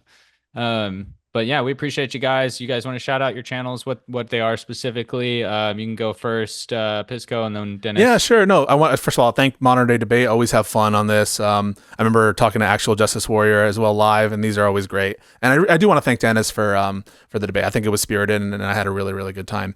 You can find me at Pisco Liddy on Twitter, Pisco Liddy on YouTube. A lot of law stuff, a lot of corruption stuff is kind of the bread and butter, and legal analysis. So if you want to, learn about birthright citizenship, if you want to learn about in the weeds, fucking corruption issues, talk about why I debunk Burisma corruption allegations, or even like go through some pop culture lawsuits like the Ethan Klein stuff. You can follow me there. Awesome. Dennis, go ahead. Shout it out. Yeah, so you can find me on Def Noodles. That's DEF Noodles DEFNOODLES. I'm banned on X, so you can't find me there. I'm also banned on TikTok. Why are you banned? What'd you do? I don't know. I got Dennis? banned on X like 4 years ago. Never. Oh, wait. You fuck. know what? I did remember we talked about that. Yeah, I actually know people who work for X, and they've tried to run it up the chain for some reason. Never. I am on Instagram. I'm on YouTube, even though I'm a bit shadow banned on YouTube, but I am there. I recently just posted this video that you guys may have seen going around. I was at the CAGOP convention this past week, and I got to run into Ted Cruz, and I asked him if he could say Christ is King, and he refused to say it. He kind of implied it's anti-Semitic to say that. So yeah, that video has been doing the rounds. You can find it on Twitter, on conservative Twitter. Wait, what do you think about Trump doing the I'm Jesus thing? I think that's retarded. I don't think it's good. I don't like it. That's crazy. Pisco. It was a doctor. Wait, he has no shame. He's a doctor? helps What the people. fuck is that, bro? Yeah, I also don't like the fact that he's like criticizing the Pope so much. I understand that they have different policy, positions and stuff, and the Pope has been calling for peace and has been pretty critical of the war.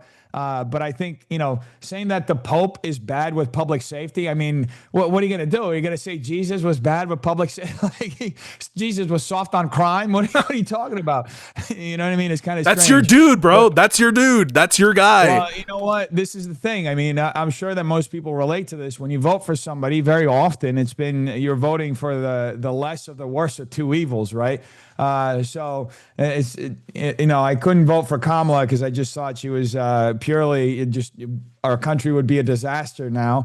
And that's why I voted for Trump, because I believe that he could get the job done. And I don't have to agree with every single one of his policies, every single thing he says. I think most. How would you people rate it, though? How would you rate it? that. What's that? A to F. How do you rate it? I think the last I actually got asked this in a Jubilee debate that I did. I think I said it was like a C+, a B-. This was before the Iran war. I don't know. I think he's been going down a bit. I think he may be like treading towards a C-. Like, if I want to be really harsh, it could be even a little bit below that.